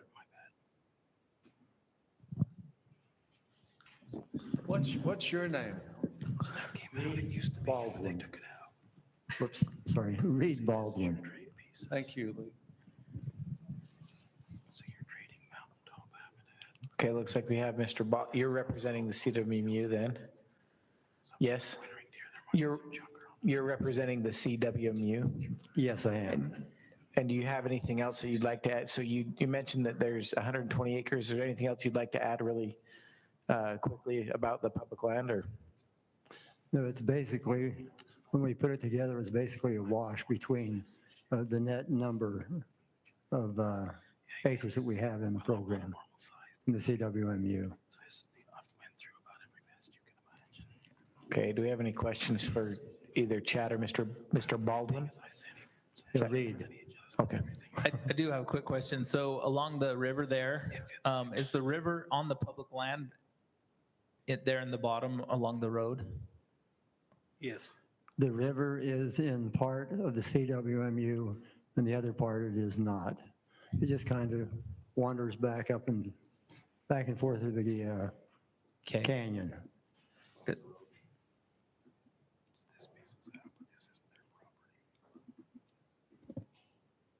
So one of the things that we have done that doesn't really pertain to the acreage and so forth, but when we have our public hunter, if that public hunter happens to be a youth, we always tell them that they can have their choice of 6 consecutive days of hunting between September 10th and November 10th. But with the youth, we've had, I think, 5 of them now. We tell them and their dad or whoever their adult is, that if you guys start spotting and you see a deer that's big enough that you want to shoot, go ahead and do it. If you don't shoot anything up until the time your 6 days is ready, then you can still hunt those days as well. But that's made some good rapport, good things with the public when we have done that.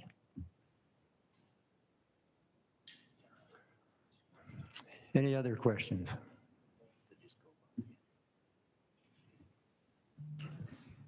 Is there any tag split adjustment at all on this one? Or is it just based on trade lands? What was that? This one's just trade lands. They actually trade more. So the public gets more land than they give up.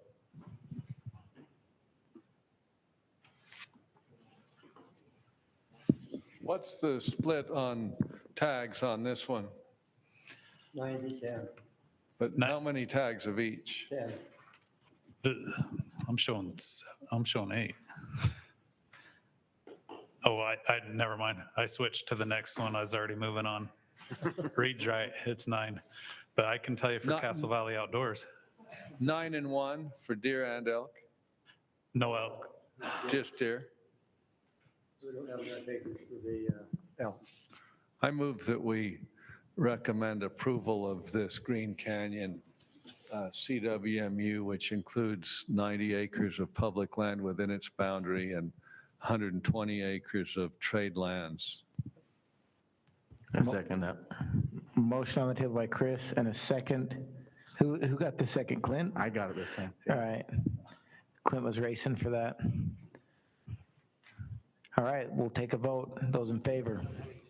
Oh, discussion on the motion, excuse me. So this is one of those that I think we're not talking a bunch of acreage here, but being relatively familiar with the area, this is one of those situations where I feel like the public's giving up, the 90 acres up on top of the mountain, which is really good habitat, versus, the 120 along the bottom of the canyon there is really steep and probably not holding much. No, it's a small acreage, so I think it kind of balances out, but I just think this is the situation where we need to be careful, because I don't think just because the acreages match up, the value of that acreage actually trades straight. Because this is not going to support, you might have a few wintering deer on there, but there's not going to be deer on that most of the year, whereas the 90 acres up on top of the mountain will hold deer, through most of the hunting season and the summer. So I think I'm okay with it, but I think it's worth pointing out that this is one of those situations where I don't think just because the acreages match up in terms of total numbers of acres that it's necessarily a straight one-to-one trade, just because of the quality of habitat being given up versus what's being offered as trade. And I felt the same way as you. That's why I asked about the river bottom, because, I've been there in the summer and I've seen deer on the river bottom in the public land that we're giving up, so.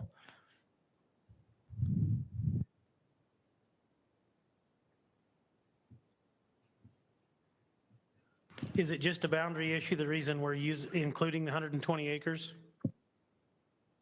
It's including 90 acres. Sorry, correction, including the 90 acres. Chad, did you get that? Or the region could answer that. What's the main reason for the inclusion of the 90 acres? What's the reason according to rule for the inclusion of the 90 acres? It would be that enforceable boundary, so you have the river and the road that clearly identifies, so essentially makes it, if you're on this side, you're good to hunt. It's CWMU, if you're on that side, you're good to hunt, so.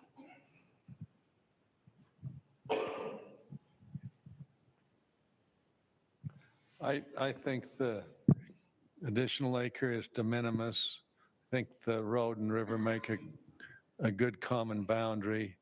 They have offered another 30 acres of, well, even the whole 120, even if it's not terrific, I still think that in the big picture, this is okay.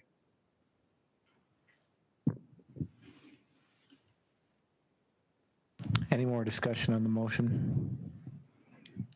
If not, Mike, I see your mic moving. Nope. He's got a twitchy finger going All like right. this. If not, we'll call the question. Those in favor? Aye. Aye. Aye. Aye. Aye. Aye. Any opposed?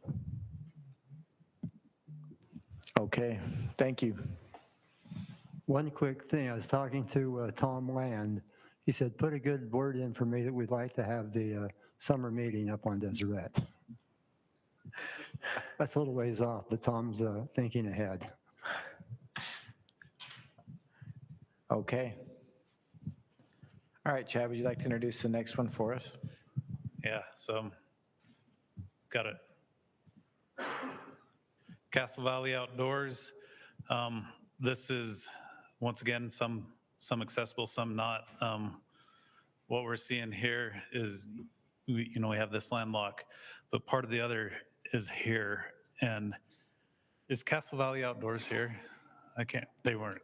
So Brad might be able to help me out, but through here, essentially what they did was just go by a road, right?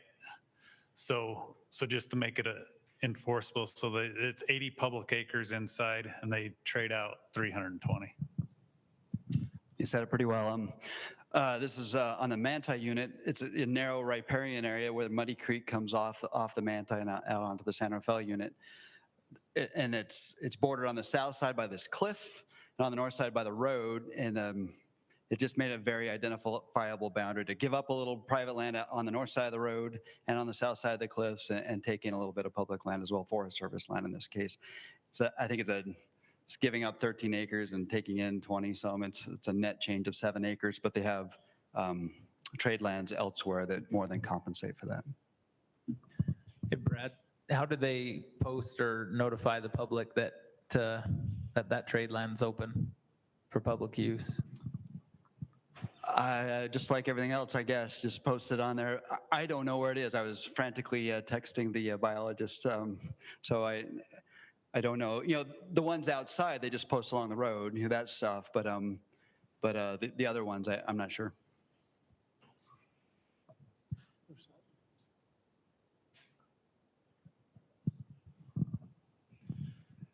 And as far as that goes, I'll just let you know, I've been in conversation with our GIS. We're actually kind of between GIS people, but that's something that we are resolved to fix on our maps is the trade lands. And like right now, even if you look at some of them, you don't know which trade land belongs to who, but we are working on making that a better Chad, map. if I can just, you brought it up.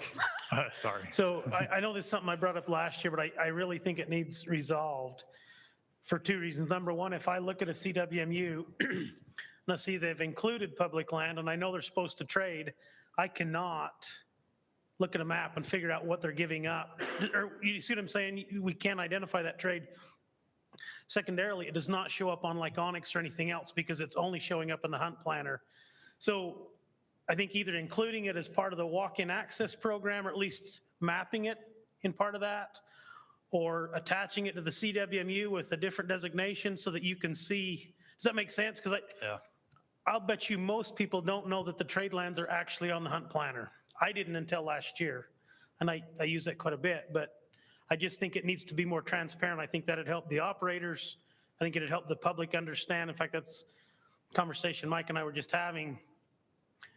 You know, if the public could understand most of the justification for why trades are occurring, I think it would make it much easier than just when they look at the map and say, well, geez, double cone, we just gave them half their acreage and what did we get back? Not accounting for all the trade acreage. I just think it makes it more difficult because it's not very transparent at all.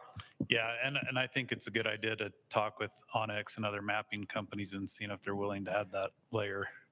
I know too, the CWMU Association is wanting to fix this a little bit to have better information out there. And I think as far as working with the division, but even on our own and making a website that links to maps that show this is a priority for us as well. It's probably appropriate in our motion on this one to, let's mention to the DWR to help publish this better and make it easier to find. Let's get the ball rolling with making an official motion on it too. I actually, if it's okay, Mike, I'd like to comment on that. I actually think that's very appropriate. You know, this committee is a recommending body both to the agency and director as well as the board, and just to recommend to the agency that this gets cleaned up. Will garner support for the program the more transparent we are. The more we can show that the public is getting value out of this, especially when there's a public land inclusion, that transparency means a lot to folks. And so if the committee were to make a motion on that, I think that would be a good, even independent motion to make by itself, that we get this cleaned up. Yeah, I think it'd be better to make its own motion. The Sitla land that's included, that we taxpayers pay the right to hunt on that land. Why is that included in the CWMU? Why isn't it just left out? Is there a fencing there?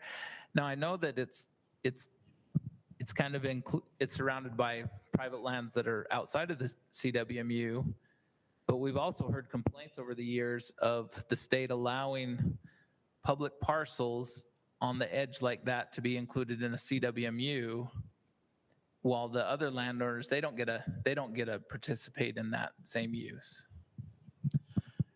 Yeah, and the biologist or the operator weren't able to make it tonight, so I'm not exactly sure. It's probably not accessible, but I think that that's a fair point, Mike. And I think it's something that we can go back, have those conversations with the CWMU and the biologist and say, should this chunk be in or should it be out?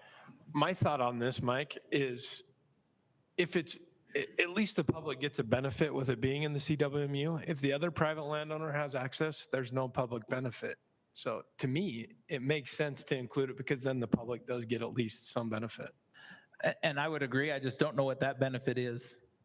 Like, I mean, they say they're trading 320 acres of trade lands, but is that salt, alkali soil down on the bottoms, or is that parcel a good parcel? I don't. That's a hard thing about when nobody shows up to tell us what's going on and educate it. It makes it hard to give an educated decision. But even if it's not trade lands, Mike, don't you agree that the public at least gets a benefit with it being in the CWMU? If it's not in the CWMU, the public, no one gets a benefit except the other private landowner.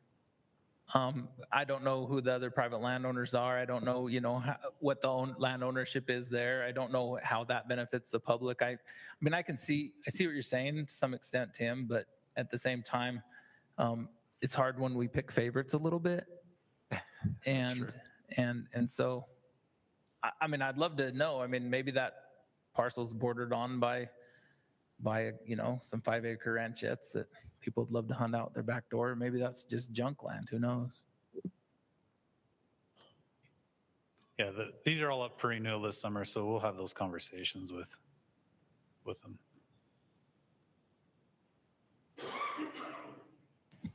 Okay. Greg, I know that you, not to advocate either way, but received a message from the operator and we're wanting to share that. I think we've kind of covered everything that he has said. The biologist made a good presentation. It was exactly what he told me. So I think we're good. Okay. Any further questions for Chad or thoughts on this one? If not, we'll entertain a motion.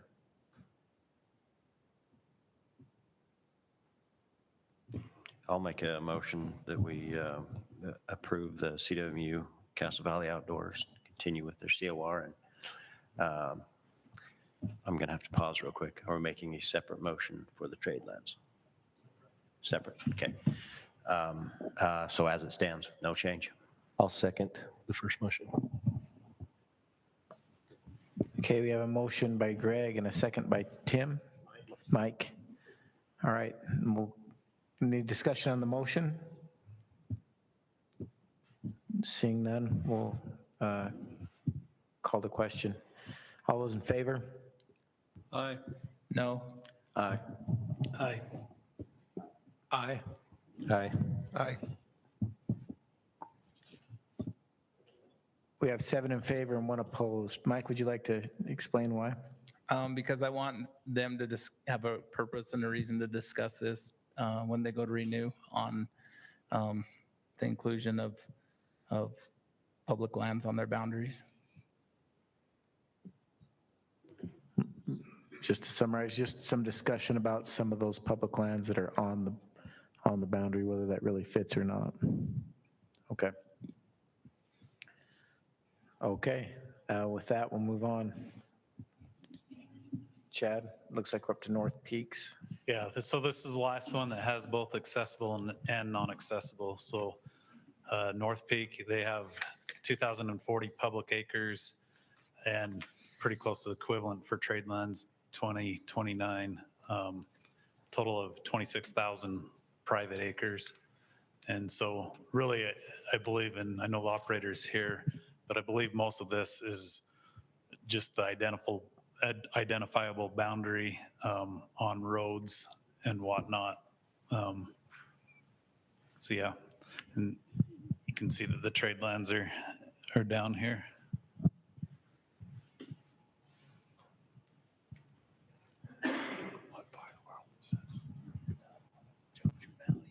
Any questions for Chad about the trade lands or any part of this?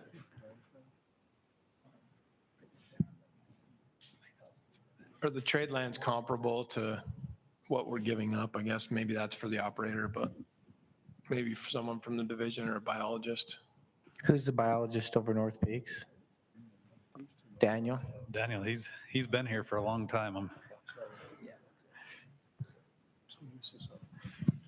That's why he came though, right? Daniel Sleep, box elder biologist. I've never personally been there. I've only been this job about a month. I've talked to the previous biologist, Sydney Lamb, and she went and toured the trade lands with the operator, and she felt they were pretty comparable and would provide public benefit.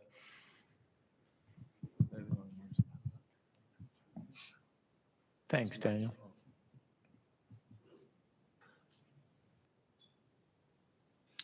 Okay, seeing no further questions for Chad, is there someone here representing oh, go ahead, Eric. Did you, maybe I missed it because I was looking at my own map. Did you show the trade lands mapped out? Yeah, they're down here. And more up north.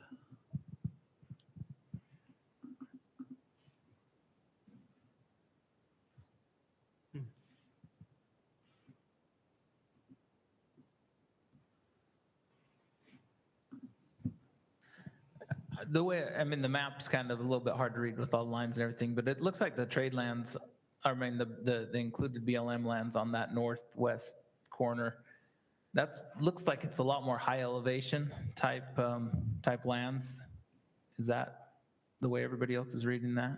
I think the one up there is lowlands, and the one down at the bottom is higher elevation elk country.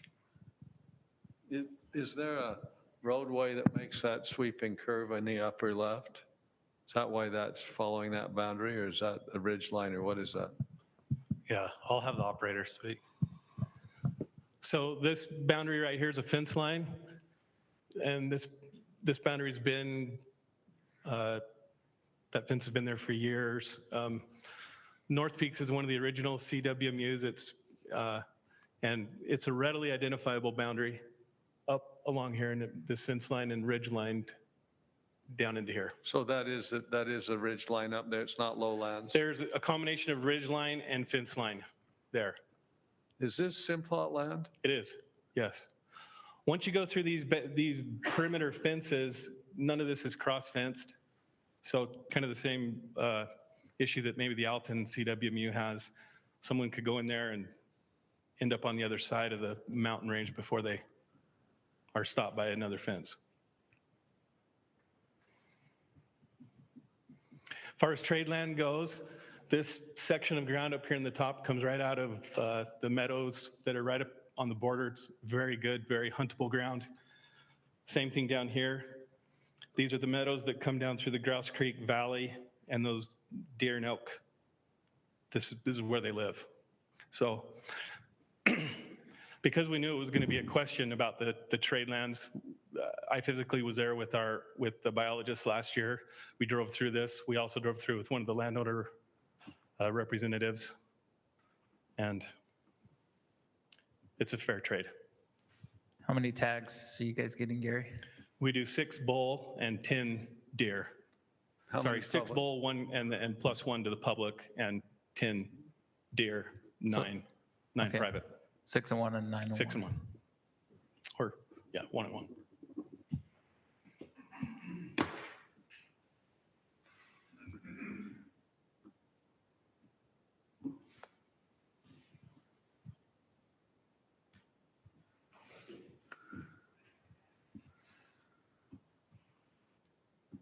And you, as the operator, you don't post any of the trade lands as accessible. You don't worry about posting that, right? That's not something you do. We don't, but to echo what Tim has said, last year when I was on this property with the landowner and the biologist, we talked about creating a way so that people know that they can access.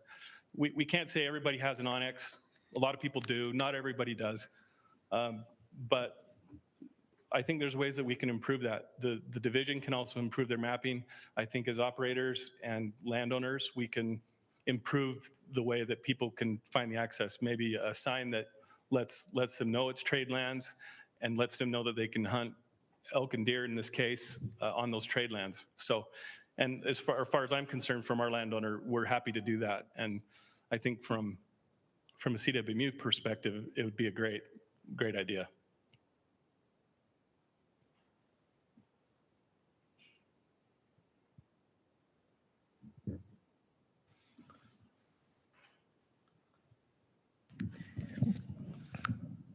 Okay. It looks like, so again, just to summarize, we have trade lands to compensate 2,040 acres of public. I think it's important to get this on the public record too, that when we're talking about this, we're talking about hunt units for those species. This doesn't convey any right to public land ownership. It doesn't convey any right to any other activity on public land. It's a hunt boundary. So if there was somebody in the area, I don't know if this is they can't pick it up this year because there's a shed hunting closure. But if there's somebody in the area without a shed hunting closure, they could shed hunt those lands, whether that be the land against Deseret, whether that be this land out here. They could also hunt small game, upland game, things that aren't included in the CWMU. And camping or recreating on those lands, they'd be subject to the same BLM policy, travel plan, whatever. This is a hunt boundary line. And I know that's not specific to this CWMU, but I did want to mention that as part of this discussion. Yeah. So trading out other land that's being made accessible to hunt on, 2,029 acres for the 2,040 acres of included public land. Just one more point of clarification. Are all the trade lands accessible on public roads? Yes, they are. Roads come in on both sides here, and the Goose Creek Road is right here, goes up.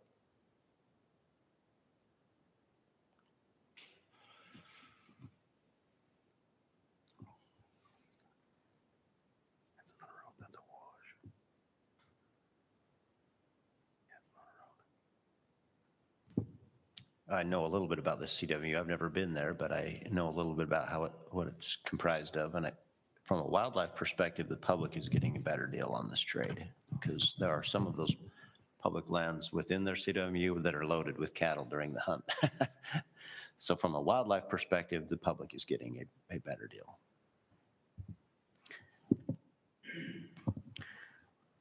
I'm not sure. I'm looking at this and I'm not finding public access to the two middle blocks there.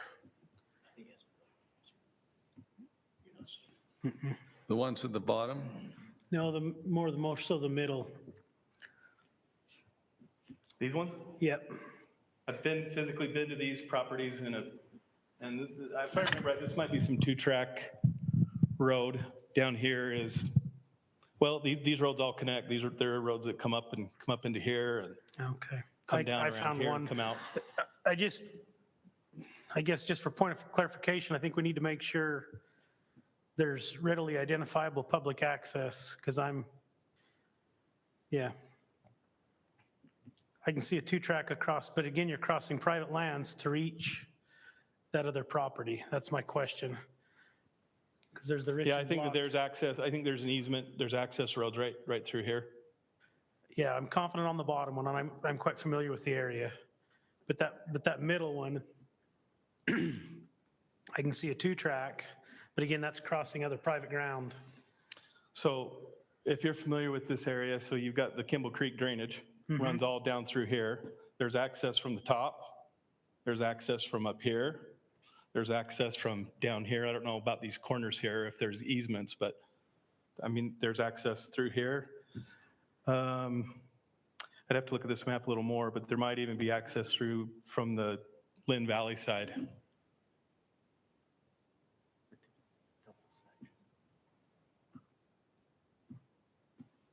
Jim, I know you're supposed to be taking notes.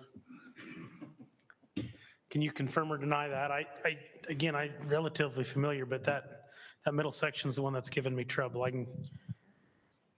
It's right here. That's not theirs. This is theirs right here.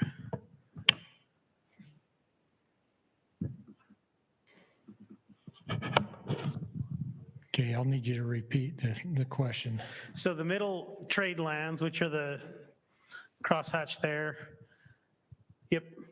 Is there good public access to that? Because Yeah, so Ingham Canyon, right here, Ingham Canyon Road comes up and over into the Grouse Creek, or the Park Valley side, up and over. But again, it's not touching their property according to Onyx. I can see the Ingham I'm familiar with that, and it dumps out onto the Richens property. And as far as the road goes, I'm not sure if it touches that, but we've got access through the BLM. Yeah, they could walk, they can hike into They it. can hike in.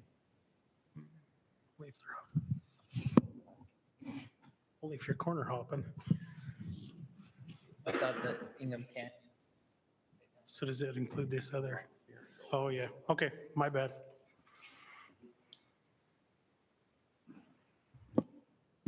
Okay. Any more questions? If not, let's have some committee discussion. I kind of fall back on what I did to the wars. I think that definable boundary is beneficial to the CWMU too. And I think the trade lands, I mean, I've never been there. It sounds like they're okay, but that stuff up top is high country, higher elevation from what it shows on the map we're just looking at. So I think that there should be a permit given for each species over the life of the core, just to, I mean, it helps point creep too. Where's our board member? Helps point creep because you give an extra tag. But in reality, I think it would be beneficial to do that on the same scale, like one permit for each species over the core, life of the core. Can I just speak to that for a second? And that might be valid. I have no idea. I've never been out here. But I think it's the same as the war property. The elk don't necessarily live in the high country, right? I mean, they're coming down to the lowest elevations is really where they want to be. So I'm not sure that, I mean, that makes sense in a lot of places, but I don't know if it totally makes sense here. But not that I've been there, but anyway. I mean, there's aspens in that high country right there on that BLM, correct? Yes. Yeah, and I mean, you got pines, aspens, I mean, they're elk. The Ward property is a much different property than this property from the little bit that I understand. And I think that it's, given up. I think both sides would still benefit if the CWMU gave up one elk tag and one deer tag over the course of 3 years. And thanks for your opinion on that, Mike. I personally don't see it that way. I think that the trade lands are a fair trade. And the way that I see the trade lands in this case here, that it's trade lands or a permit, and we don't need to keep taking more from them. I think it's a fair trade already. That's my opinion. Thanks. Are those lower country, are there elk on that lower country that the trade lands are on? I don't think they're. Yes, Mike, this Grouse Creek Valley is full of elk. Full of elk that come over. And they come up and through here. And I'll just address your concern, Mike. This particular landowner, they have lots of other private property through here. We went through a painstaking process years ago to include trade land that they thought was a fair trade that was accessible. And that's what this is. It's a fair trade. Believe me, if we could not include this and have an identifiable, readily available boundary, enforceable boundary, we would have it. But those are the way the fence lines were done, and the ridge lines, especially the fence lines with the BLM and the landowners years ago. So it works for enforcement. It works for people that may not be using OnX, and it works for the landowner. And they're trading good land, private deeded land that in our opinion is a fair trade. We've had our biologists there, we've had the landowners there. This has been trade lands for decades, and it's worked. Is the are the lands along that upper left crescent that where the fence line, encloses some BLM lands within the private block? Is there good vehicular access coming off BLM from the northwest into that?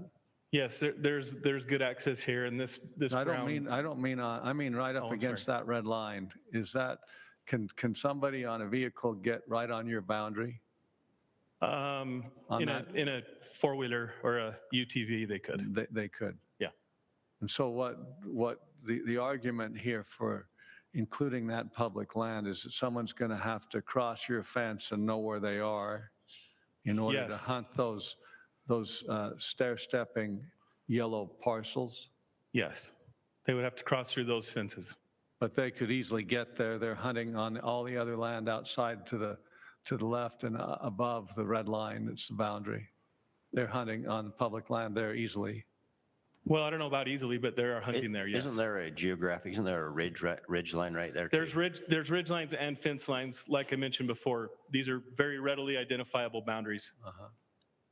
So it's a fence as well as some geographic features that kind of make it difficult. It's not like a walk in the park. No, but I mean, they'd come to a fence and they'd say, oh, my onix says that there's 120 acres to the south of this that I could hunt. I mean, I think it makes sense where there's a small amount of acreage following a long established fence line to not create the confusion of saying, well, we can go a quarter mile south of this fence or east of this fence.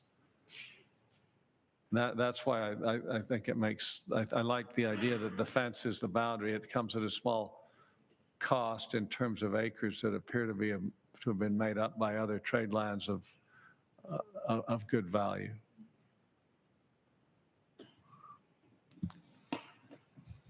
Okay. Well, I feel like we have the way the committee feels about this one. We're just looking for a motion as to how we move forward. Make a motion that we approve the North Peak CWMU to continue as it is with the current tag splits and the trade lands, and add to that. I want to add to that the operator assist with the efforts that we're going to do with the Fish and Game to make that identifiable trade land property by maybe posting some signage that it's open to public hunting. I think we should take care of having those kind of things in a motion that when we're not requiring it of all the other CWMUs. It would be my opinion. Yeah, I'd accept that amendment to the motion. So then the motion just stands as approved, the North Peak CWMU as it stands. I'll second. Motion by Greg and second by Tim. Any discussion on the motion? Yeah, I'm going to vote against it just because, and it's nothing personal against anybody. It's just, I think we're setting, we've really been pushed pretty hard in the public process as a RAC member that we do something about this, and we've talked about it, and that's why we're here. We're here looking at all of these because of the issues that it's been causing, and if we just keep approving everything as is, we're kicking the same cat. And so, I'm going to vote against it because I think that the CWMU benefits as much or more than the public in this situation. So. Okay. With that, we'll call the question. All those in favor? Aye. No. Aye. No. Aye. Aye. Aye. Aye. I've learned it's better to kick the feral cat than to pick it up by the tail, by the way, if you're wondering if there's a better way to do it. Motion passes with 6 in favor and 2 opposed. Mike, do you have anything to add to what you said before? No, I'll just stand by what I said already. Okay. And Eric, would you like to explain to us why? I'm just agreeing with Mike. Okay. Okay. Okay, so Chad, now we're moving on to a next agenda topic. Is that correct? Yep. So this is, the previous topic was public land that was both accessible and inaccessible. The next series of CWMUs that we'll see is just public land that's accessible. Yep. Starting with Middle Ridge. Yeah, well, so we'll start with Middle Ridge. This is probably going to be a difficult one too. So this one has accessible, but as you see, it's 1,300 public acres. They have just over 5,000 private acres. As you see, that kind of that public land divides their private land in two pieces, so it would make it so it's not contiguous if it wasn't in there. Currently, right now, the public gets the benefit of an extra deer tag, so they have a total of 7, 5, and 2. And I believe on this one, the operator is here, and he does have a proposal of something that he feels like could work through it, right? So I guess take my questions and then let him show that. Chad, this is deer only. Wait, first let's follow the process. Yeah, so And do we they'll have ask any me questions and then they'll give you Do we time. have any questions for Chad? It's deer only. Yeah, No deer elk. only. Yep. How long has CWMU been around? Do you know how long you've been around?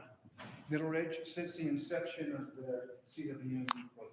So since the beginning, I'll say it in the microphone. Yeah.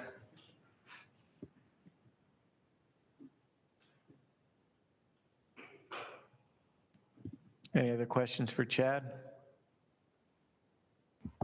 So Chad, is the inclusion of the public land within the CWMU just to create the continuous acres, to give them the acres to qualify as a CWMU? Was that the original intent? That's what I believe, so yeah. Because that's the road. Is that not SR 39 on the south side of that? No, this is going up to Woodruff Creek. Okay, so where's 39? Or we just orient me for. It's on the north side of that. Yeah. Oh, I'm backwards. Thanks. You got Birch Creek, you see. Okay, Birch Creek. okay. Yeah, so here's Monte Cristo Road. So it's on the opposite side. There's a road that comes up to Woodruff. That's it right there. All Yeah. season paved road. What's that? That's a road that's maintained, paved road all the way up there. It's Dirt road, but dirt. nice road. Yeah, you can get up it. Do you have stuff to add? It was included for a boundary. So the biologist said it was included for a boundary.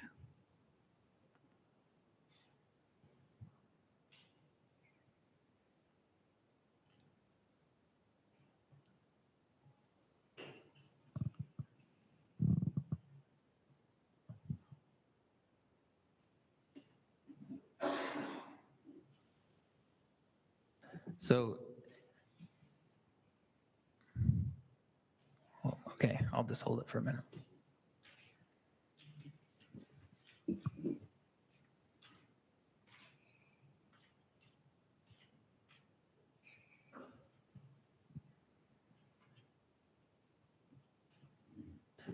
Chad, did we hear a complaint about this CWMU in the last 2 years? Yeah, it was last year, I think last year, or maybe it was 2 years ago, but it's fairly recent. Okay. A complaint on your seat. Yes, we have. Oh, on, we got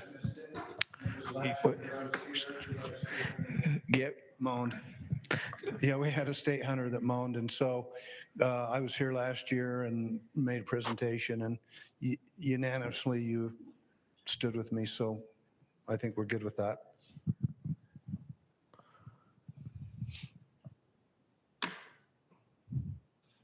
Okay. If there are no more questions for Chad, we'll let the representative from the CWMU. Okay, thank you. So Middle Ridge has been a CWMU since the program came in existence. And the reason you see the boundaries that you see was for the Woodruff Creek comes like this. This is the stream, and it's a definable boundary. And so because of that, and the fact that this has been around for 20 plus years or whatever, this was all included, the BLM land and the state land, for a definable boundary. But I have been hearing a lot. I heard from our previous biologist, Eric Anderson, and now from Shayla, that there's a lot of issues with public land. So we have a proposal that we'd like to make to help out with this public land issue. Okay, I'm ready for that first slide. Okay, so what we propose to do is we propose to give all the state trust lands, which is here, and there is a piece of state trust land right here. Give it back, okay? We don't need it. We also propose to give the bulk of all the BLM back. We don't need it, okay? So combined, we're going to try and give back to the public almost 1,200 acres. That's what we want to do. Our proposal is to keep this piece of BLM. And the reason we want to do that is because we have about 1,256 acres right here, which is our prime hunting area, and we don't have a contiguous border without this piece. Okay, so the second issue that we have is that all these roads and trails that you see are built and maintained by our property owners, even though they're on public, some of it is on public land. And what we want to do is we want to include our roads that we've built on this property. Now, our property owners are actively ranching this property on a continuous basis, so they have to maintain these roads. So we want to keep this, and there's 260 acres there, and we want to keep this so that we have the roads and so that we have a contiguous border. Now, if we lose this 1,256 acres, we don't have enough private ground to keep a CWMU. And this has been a CWMU since its inception. So we think that this is a fair proposal to give all of this BLM, this state trust, and this state trust lands back to the public for access. And let us keep this piece here, which allows us to keep our CWMU in existence, gives us our roads within the CWMU, which is a definable boundary, and allows us to stay a CWMU. Now, what we are also doing in our application this year is we're adding this piece right here, which is all private property.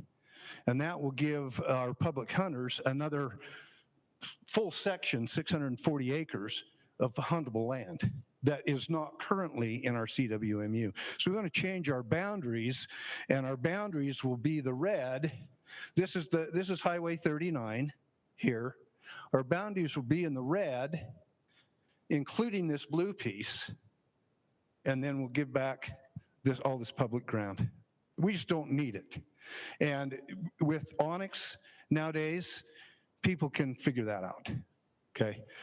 Prior to that, we used the stream here as our boundary because it was a definable boundary. And I think this is a fair proposal. Now, the other thing we want to do, next slide, please. The other thing we want to do, here's our CWMU again. And from the inception of this program, this piece right up here, this section 36, which is 656 acres, was included as trade lands since the CWM program came into being. I took over as the operator on the last year of the previous agreement with the state. And when we put in 2020 to renew our CWMU, we had this trade lands, and Eric Anderson, I didn't know much about it at the time, but Eric Anderson said, oh, we don't need that. Fine, whatever. But we want to include this, and the reason we want to include this trade lands is because we're currently pursuing a swap with BLM between that ground and this ground. okay? This has been historically, this is state trust, that's state trust, that's private, and all that's BLM, and that's historically been accessible to hunters for years and years and years. And so we'd like to just keep it that way, put it in as trade lands, not post it, and we're pursuing, like I say, a trade with that, and this is an equivalent acreage, and hopefully in 3 years, we won't have to have this discussion at all, because that'll belong to BLM, and this will belong to us.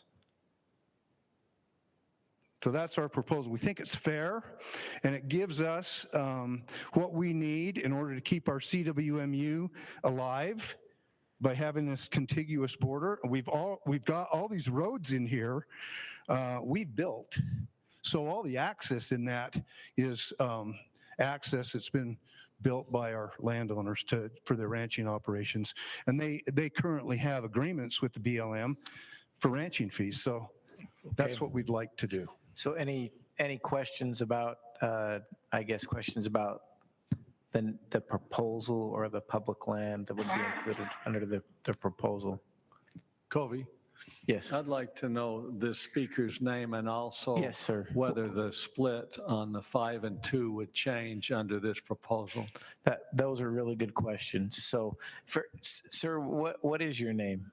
My name is Dave Haymond. Dave Haymond. Okay, Yes. Dave, it's nice to meet you. Thank you. And I also have our majority landowner here tonight, Jared Davis, and they own the majority of the property in our CWMU. Perfect. The question was, under this proposal, would you still offer the additional permit to the public? We could if we had to. We need to keep our CWMU intact. That's what we need to do.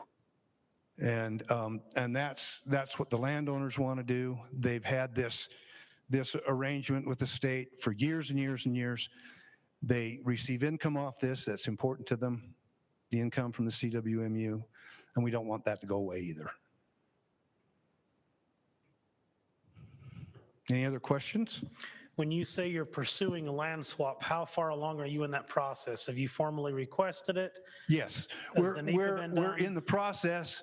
We're pursuing that right now. Now, I can't tell you where that's going to go, but it makes sense for BLM because it's smack dab in the middle of what they own, and they get no benefit from that, and we get no benefit from this.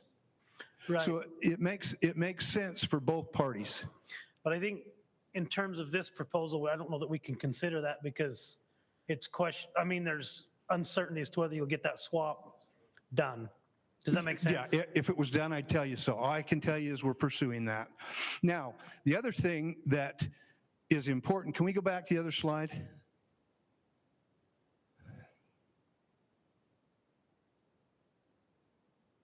Okay. The reservoir is right here. Okay, see the reservoir? The only access to this property at all is via the reservoir. And to access that, for public to access any of this, BLM, or this state piece here, they would have to launch a boat in Woodruff Creek Reservoir, a kayak or canoe or rowboat, because you can't put powered vessels on that water by law. So they'd have to put a boat on the reservoir, take it to the end of the reservoir where there's access to this, and then hike up into here to do their hunting. If they shoot a deer, we don't have elk. They got to pull it back down here, put it back in the boat, and take it back to the dam. So it's accessible technically, but we've never seen a public hunter on it, and it's not posted. Thank you. If there aren't more questions, we'll go to committee discussion on this then. Mr. Chair, Yes, sir. it seems to me that the applicant here has gone to great lengths to make what I guess has been an acceptable proposal for many years much better by reducing the amount of public lands. I don't know exactly what quantity, and by further adding private lands so that it's clearly over the 5,000 acre threshold for a deer CWMU. And I think leaving in the single piece of BLM in the middle left that provides connectivity between the 1,200 acres on the south and the other lands, that seems reasonable. And so, you know, it was maybe approvable before, but at least it has been approved for many years. Now it's much better. The land exchange, you know, we ought to deal with it if and when it happens. And those are long-term commitments and undertakings that are uncertain. Can I comment to that just real quick? We figure there's 260 acres here, and there's about 1,077 acres between this, and that we're giving back. So on the original slide that showed the private lands and the public lands that Chad had, we're now going from whatever it showed to say 260, from 1337 to 260, and the private acres are being increased by approximately a section, 600 acres. So we're That's now correct. up to something like 5,800, 5,900 acres. Is that right?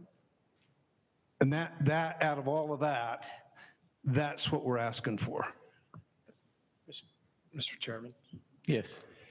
are we trading, is it section 36 that's up in the middle of the BLM? Is that whatever that section is?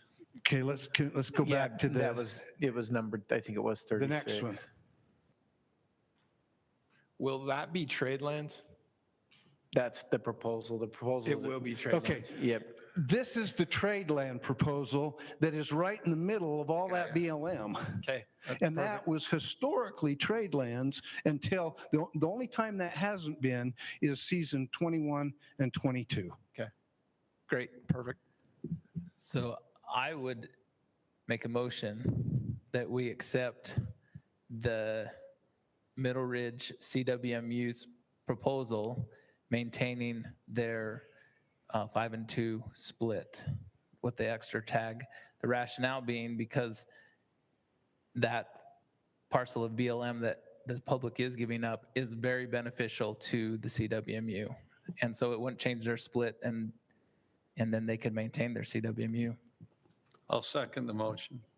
Okay, we've got a motion and a second that we accept their proposal with the continued split. Can I just clarify that? So if they took out of the 10 tags, they could take 8 and 2 split. Would it be an 8 and 2 split, or is it 5 and 2? It's 5 and 2. It would be an extra tag. It would An extra tag for that an extra first 10. tag. It would be an 8 and 2 as well, if under that. So are you saying that they get an extra? So they could still maintain a 90-10 split, but then they'd have to give up one extra public tag, one extra private tag converted to public. So they could go as high as 8 and 2. They could do 5 and 2. They could do 8 and 2, but they have to give up an additional permit to. So you're giving them with that motion flexibility to have basically 3 more tags than they're getting now for their own use, as long as the public's held at 2.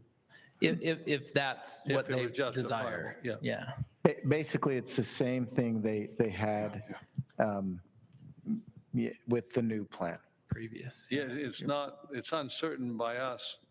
We don't know, in other words, whether or not adding another 640 acres would cause the biologists and other people in charge of the number of tags to say, oh yeah, you should harvest more, or you could harvest more. But we're allowing that latitude if it were appropriate. Yes, and I think I've heard this come up a couple times on our committee. I think we need to take care. The biologists really don't dictate to the CWMUs how many buck or bull tags they should take.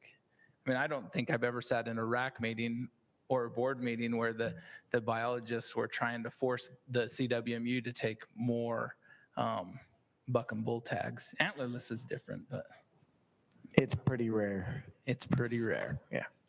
Jayla, did you have something to add? Yeah, I just wanted to clarify a few moments ago, you were talking about the split, and it would be an extra tag, and then you still do the 90-10 split. So it would be 9 and 2, not 8 and 2. Sorry, I just wanted that clarification. It's right now, it's 5 and 2. Yeah, right now it's. And so if they went up, it would be just an extra permit on whatever that was. Yeah, so they'd have their 90-10 plus the additional permit. So it would stay 2 all the way up to 10, but then when you hit 11, it would go 3. Yes.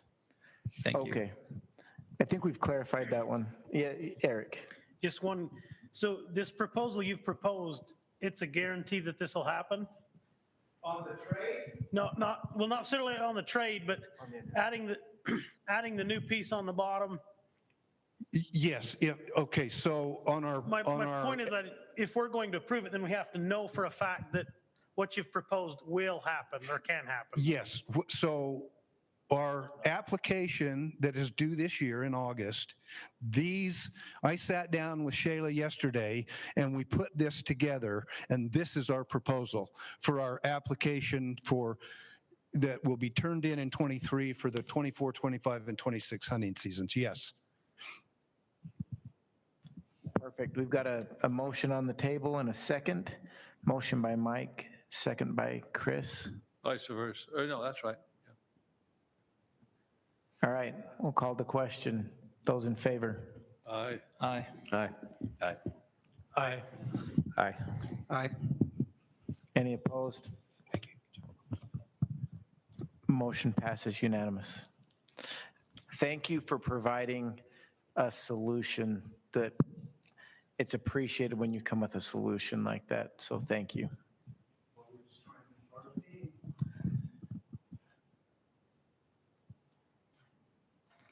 On to South Canyon.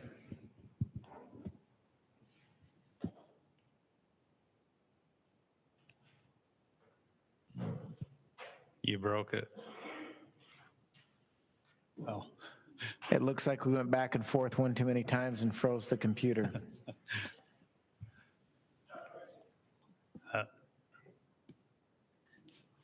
Now you're on Dove Creek, Chad. Huh. There we go. We got it out of order.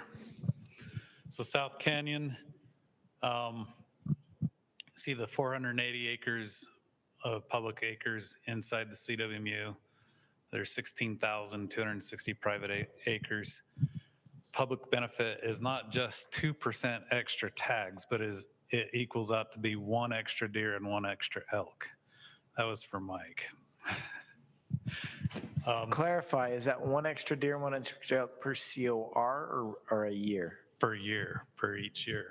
Per year. Yeah, Okay. and so these two are the access, there is some access to it, and the operator's here, but, so he might go into this a little bit better, but from what I understand, it's by foot, so it's not great access, and you can see a lot of it's just surrounded by the CWMU.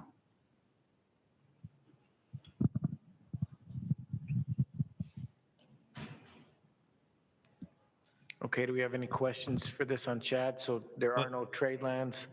This is a public benefit by giving up a permit for each species annually. Let me walk that back. Is that right, Brett, or is it just 1 every 3 years? Now that I'm looking at it, it looks 1 every 3 years. Yeah, so let me walk it back and look at my stuff. It's 1 every 3 years. 1 elk, 1 deer per COR. Do I have any questions for Chad on this one?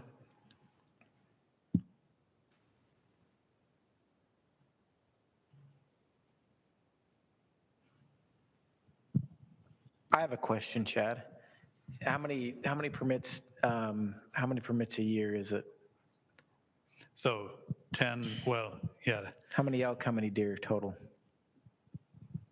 So 10 deer and 10 elk.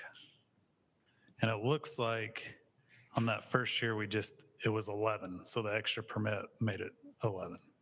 Okay. How are they doing with antlerless elk? If I have to give up a night of my life to talk about CWMU's not harvesting antlerless elk, I want to ask it in this so I don't have to do that This another is the time. one. Do you still have that in front of you, Covy? I can pull that up really quickly.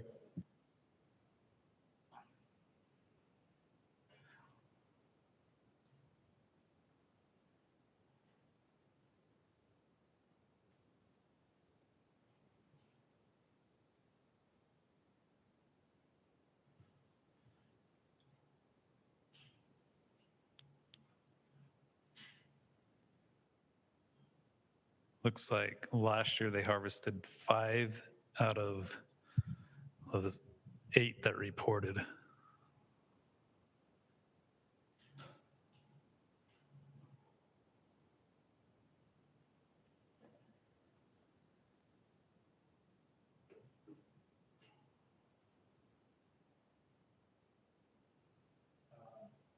For the year So before. harvest success going back, we'll go back to 2017, 100% in 2017, 100% in 2018, 75% in 2019, 80% in 2020, and 50% in 2021. That's really good. I've been on this property, and to hit those kind of numbers, I think there must be doing something right. And that's well done. Okay, if we don't have any more questions for Chad, it looks like we have somebody here to represent the CWMU. Mr. Selman, would you have anything to add? Thank you for the opportunity to talk. I'm not the operator, but I am one of the landowners on these 2 ranches. And all of the public land falls on the Selman's property. The quarter section is totally landlocked. The half section, they could crawl over the fence there in the corner and access that. It's at least half tight wooded that it'd be impossible to get a shot on. And it'd be a kind of a hard thing to post and keep people honest on that half section. The original line was made for what's the word that you've been using? Defensible boundary? Yeah, defensible boundary. So that's why that was left in there originally. We've been there, we've had a CWMU there for 20, I don't think 25 years, but almost 25 years. And it's worked really well.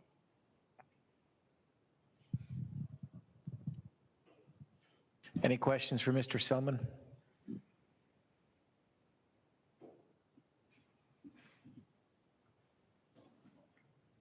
Really? We're going to let Brett get off without one single question? What'd you say? I said we're going to let Brett get off without one single question? Is he available to talk to the other CWMU operators that can't kill more than 30% of their cow elk?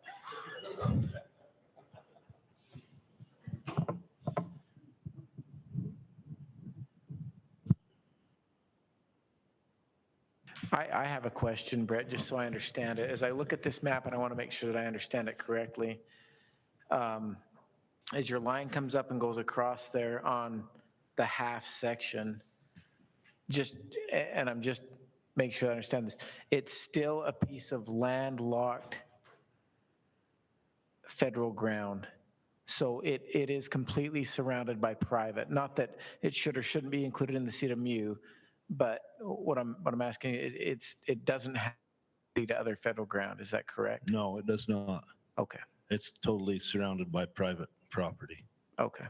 So when you're saying somebody could jump the fence, they have to have already had access to the other private property that's around there to get. Well, that right in that very corner, right at that very corner, there is a county road that touches that very corner, doesn't cross the fence. So you could crawl over the fence right where that county road went by. Okay. is that, how do you post that to notify? Do you have it posted to notify that it's, part of the CWMU? Yes. Okay. Yeah, there's CWMU signs along there. There's also Forest Service signs there as well.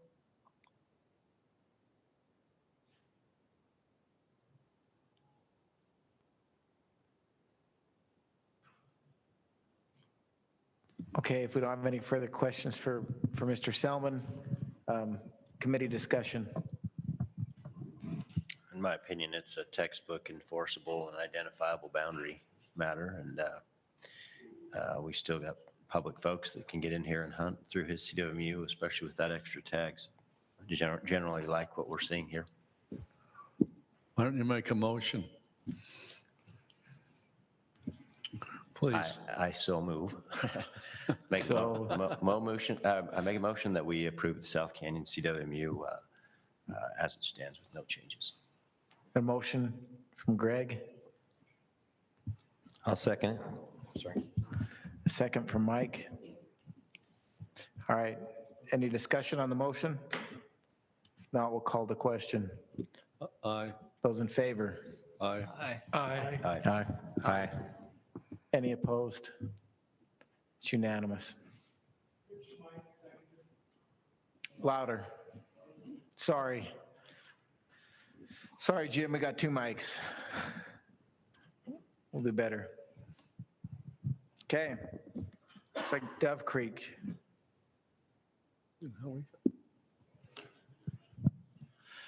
Okay, on Dove Creek, you see there's 570 public acres up there, Sitla ground just off the road.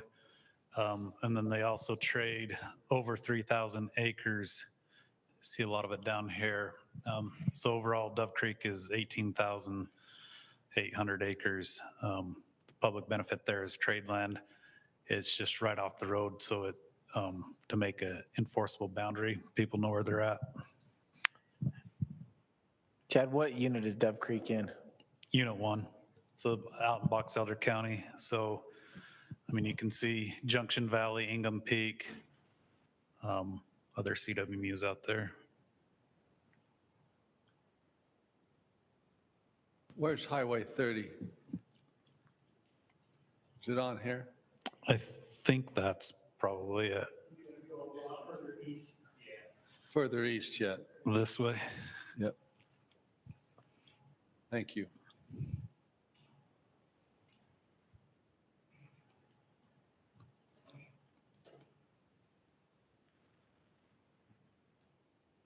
So where's the public land, that 570 acres? Is that still Sitla pieces? Yeah. Oh, and there's a little BLM down in the bottom. Oh, no, that's in Ingham. Right, yeah. So It's just that piece of that one section up there. Yep. And is that a roadway that's making that diagonal line going from the upper left to lower right? Yeah, that's a road.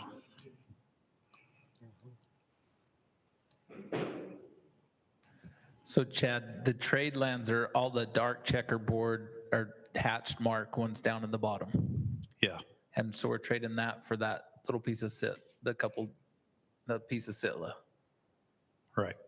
Now, is that right? I thought that there were similar trade lands when we met some time ago on Ingham, whatever we're calling that one, that had some trade lands down in the bottom too. That's why I wanted to ask, because those look like the Ingham Peak. That's what I remembered. I think my ranch borders it just right there, somewhere in that area. Jim will come and set us straight. Yeah, Jim Christensen. So the Ingham Peak trade lands is just like right here. You can kind of see the hash marks. It's part of the Chokecherry walk-in access was the Ingham Peak. Right. And so we discovered they were kind of double dipping there. And so they're having to pull out of walk-in access to keep it as trade land. Is this Dove Creek, is it owned by a lot of people or is it part of the same Ingham Springs group? Are they all, is it all Kunzler owned? 3 families.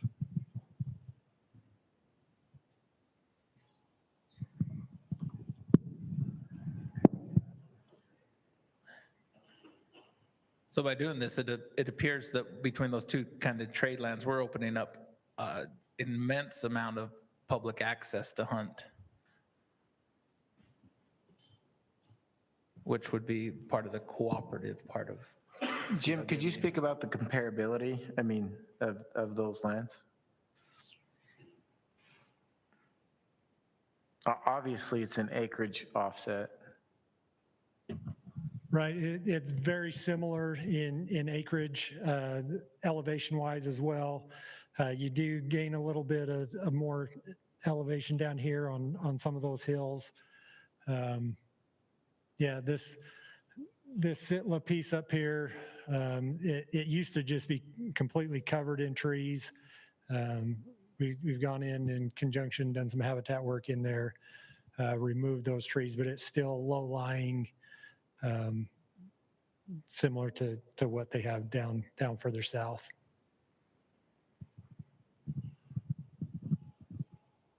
Do you have any more questions for Jim or the division? If not, is there a representative here to speak to this?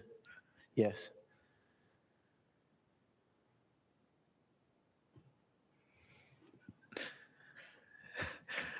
Mr. Selman has asked that you hurry. Yeah, we're hurrying. Oh, that too. If he leaves, I might have to run. I rode with him. Colby Roberts, I'm the operator of the Dove Creek CWMU. The trade lands down here, as Jim had mentioned, I think we're getting a little ripped off on how many acreage we're trading for it, because they are comparable. When I first started seeing the numbers, I thought this doesn't make sense, but it does make sense to a landowner that is trying to post property that has no boundaries and that's checkerboarded. And since we started, this trade's been in effect and we've had no issues there. What we are trading for, there is no definable boundaries around it. There's no fence, there's no nothing. That's why we need that trade. And like I said, I feel like you're getting a good trade on the public side of that. For clarification, I do have one question. On trade grounds, public hunters that hunt that ground, if there's injuries or accidents, the landowner is completely not liable, just like the public hunter that hunts on the CWMU, correct? Yeah, and that's in state code. Yeah, so if you don't accept any money, any compensation, you're protected. So, and there is access to these parcels. There is roads to about every one of them or through them. So yeah. Just to clarify. And a qualifier, I'm not an attorney, but I've read that state code. Any questions? I know you stated your name, but I'm sorry, Mr. Colby Roberts. Okay, Mr. Roberts. Colby, any questions for Colby or Mr. Roberts?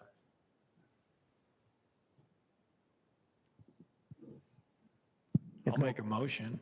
It sounds like we'll skip committee discussion and go right to motion on this one. I make a motion that we approve the Dove Creek CWMU as proposed. Second.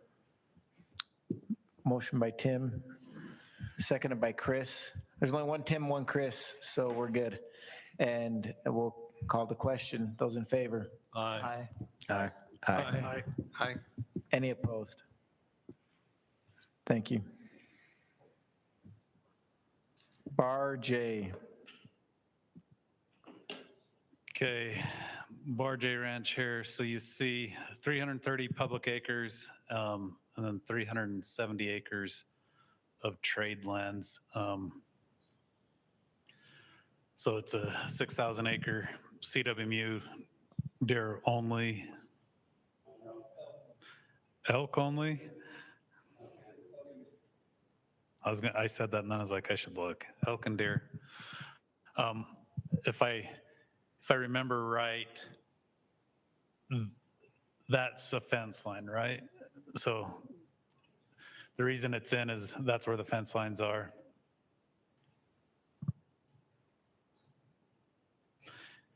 And I have on here that a trade land and an extra elk tag is what it looks like. So on elk, is it an extra elk tag?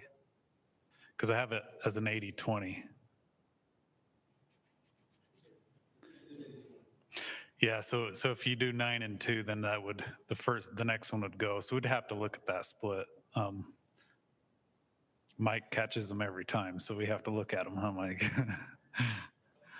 I know, I thought I did, and then I see that I don't every time. So we'd have to look at that split, but I mean, they're actually giving up more private land than public, so that'd be part of the discussion as well.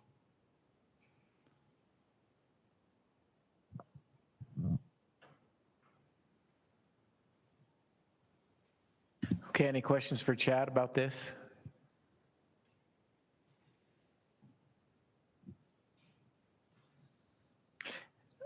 Just to, it looks like on the antlerless elk harvest, this is one of the things that we look at specifically as a committee, and it's because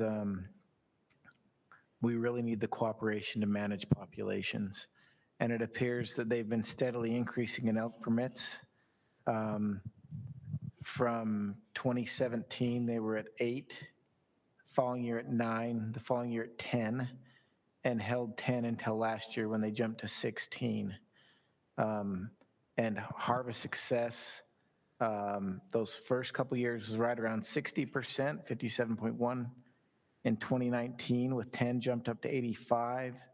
In 2020, back to almost 70%. And then in 2021, with 16 permits, it was 70% success on the antlerless permits.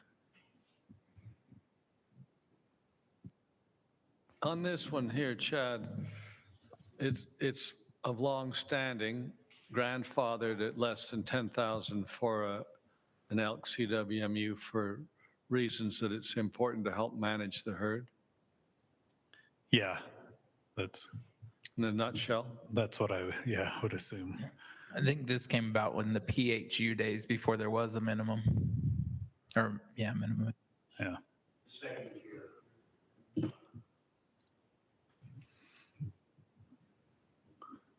Are you ready for a motion? And Chad, this is on the Fish Lake unit. Before that, is there anything clarifying that the CWMU would like to add? For time unless you have questions for me. Yeah, if there's,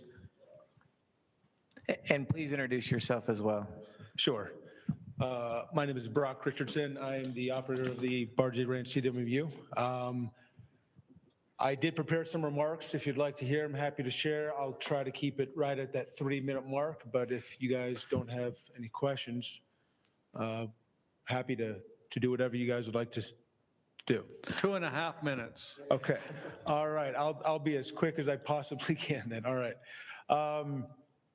First, I think we very much understand that there are public interests at stake here, and those need to be recognized. We fully recognize that. The CWMU program has to exist with the cooperation of the public, and that's something we fully recognize. As stated here, there is a fairly equitable exchange of the trade lands, 330 for 370. They are what I would consider very, very comparable in terms of elevation, habitat, everything else. I believe the trade lands are actually more accessible. You do have Gooseberry Road coming, transecting all of these trades lands, which often makes it more accessible to the public compared to these that are actually quite steep and harder to access. So it does improve accessibility. Second, obviously the ratio, we discussed that, it's 9-2 on the bull elk.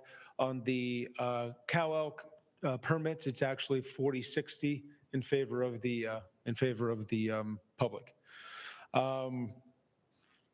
The only issue I would highlight is, obviously this is all fenced, and the fence line is over 100 years old. Predates a whole lot of things that old. Having to re-fence things would certainly constitute habitat degradation, not to mention, of course, the expense. About 5,800 acres of the ranch is under conservancy, both the Nature Conservancy and the DNR. And of course, re-fencing a lot of things would contradict those goals of habitat conservation and biodiversity. Would also like to highlight just a couple of other factors. One of which is the Barjay Ranch has over 400 acres of agriculture, hay. putting off about 2 to 4 tons per acre per year. That adds immense benefit to wildlife. It does come at a cost to the ranch, and the revenue from the sale of permits doesn't quite offset that that loss of revenue for the ranch. But that was obviously part of the deal, and we're happy to do it. There are some great bulls that come through the Barge. I would just like to read. This was one of the 2 bull elk holders, tag holders from last year. His name was Travis. He said, thank you to you and your brother for allowing me to coordinate work with the McSwains and ride on this special hunt.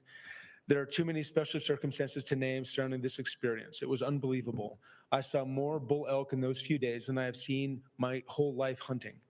I passed on over 20 bulls in the scope inside of 100 yards. That would have been down anywhere else on the other side of that fence. I am so thankful to the Jorgensen family that has preserved it so well, and I'm sure your family will do the same. Thank you. This bull, and he shows a picture, obviously was the biggest one of 50+ bulls that we saw. It sounds like I'm exaggerating. I'm not. At least 50 bulls. I shot him at 55 yards, and he piled up 55 yards later. Anyway, very, very pleased hunter. The next one, a man, a few words. His name was Matt. He said, thank you. We spent less than 24 hours on the ranch. The bull, scores 370 and 2/8 and grosses 358 and 2/8. Everything worked out perfectly.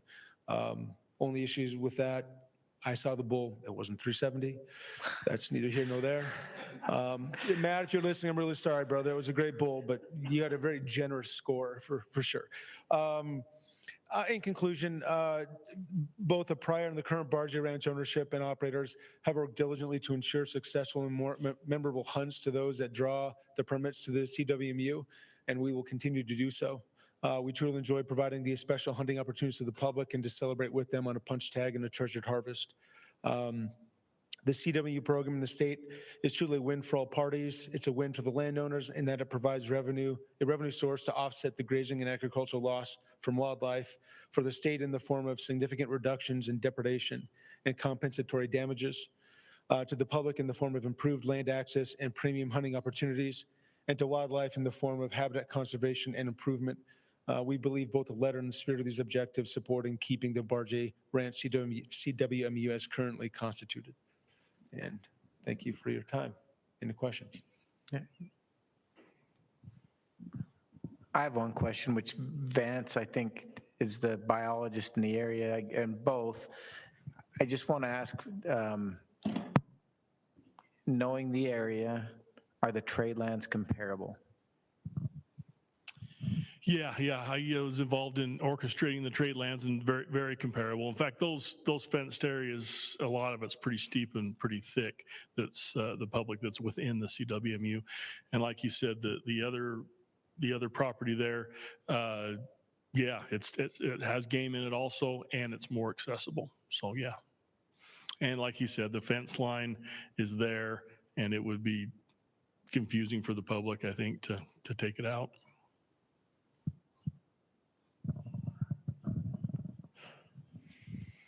Any other questions from the committee? I just have one, just to clarify from Chad. 90-10, one extra tag a year. And so it's not 80-20, right? Let me look, make sure we get it right. I've got it. So their bull elk is 80-20. Okay. And so it's 9 and 2. So in reality, it's not an extra tag. Yeah, so they're not giving up an extra tag. Yeah. And they were supposed to be over the years, and that was an oversight, or is this a new proposal? No, this isn't a new proposal. This is me going back and looking to try to see what happened. So it might have been, honestly, what this probably was me looking at it, assuming they were a 90-10 like most of them are. And so I thought they gave an extra tag. So then they're 75-25 on antlerless, is that? They're 40-60. 40-60. So 40 to the public and 40 private. 40 private, 60 public. Yep. Yeah. It seems to me that the quality of the trade lands is very comparable, if not better, due to that access road and that this is a fair trade without exacting an additional tag. So on this one, since we have the parties here, my understanding is the trade lands has kind of a road that goes through it that's more of a public used road. Probably not going to hold as many animals as, say, these quote unquote steep spots. If anybody's hunted elk, that's kind of where they like to hang. And so I have a hard time, because we ran into this last year when we did Ingham Peak, when I got information later that maybe the trade lands weren't as good as they were made out to be. I mean, I understand that we're trading, you know, it's probably very similar, but probably doesn't hold the animals that this other public state land holds. And there again, we are also giving a definable boundary that benefits the CWMU. And so I don't know how perfectly comparable that is. And maybe, and somebody correct me if I'm wrong. I guess my only thought on that, we ask these guys if it has access because it makes it more valuable on one ranch. But then if it has access and the animals move off because we've got this wonderful public access right through the middle of it, then we get concerned about the fact the animals aren't there because there's the access there. So I'm a little confused, I guess. Well, for me, I never brought up the access, but I think the point was they're trying to make sure that the land was accessible. But so to me, I want the trade lands to be accessible so the public can actually get to them. I don't really want trade lands that, have so much access, or they're so well used that they don't harbor the kind of animals that we're trading the lands for. I'll only comment that, well, yes, there is some benefit in having steep or high elevation where the elk like to be. Then there is too steep where they don't like to be. And now that is generally, this part here is quite steep, and it's very steep in that piece up there. So in terms of elk capacity, I would argue this would have every bit as much elk capacity, if not more. I'm not a biologist, but that's my view.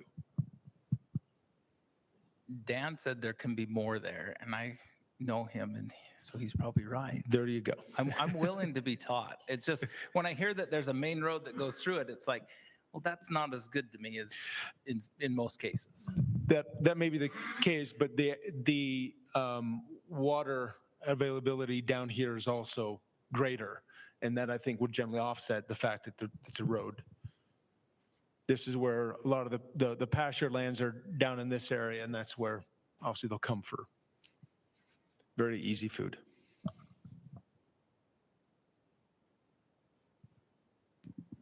Any other discussion or committee questions on this one?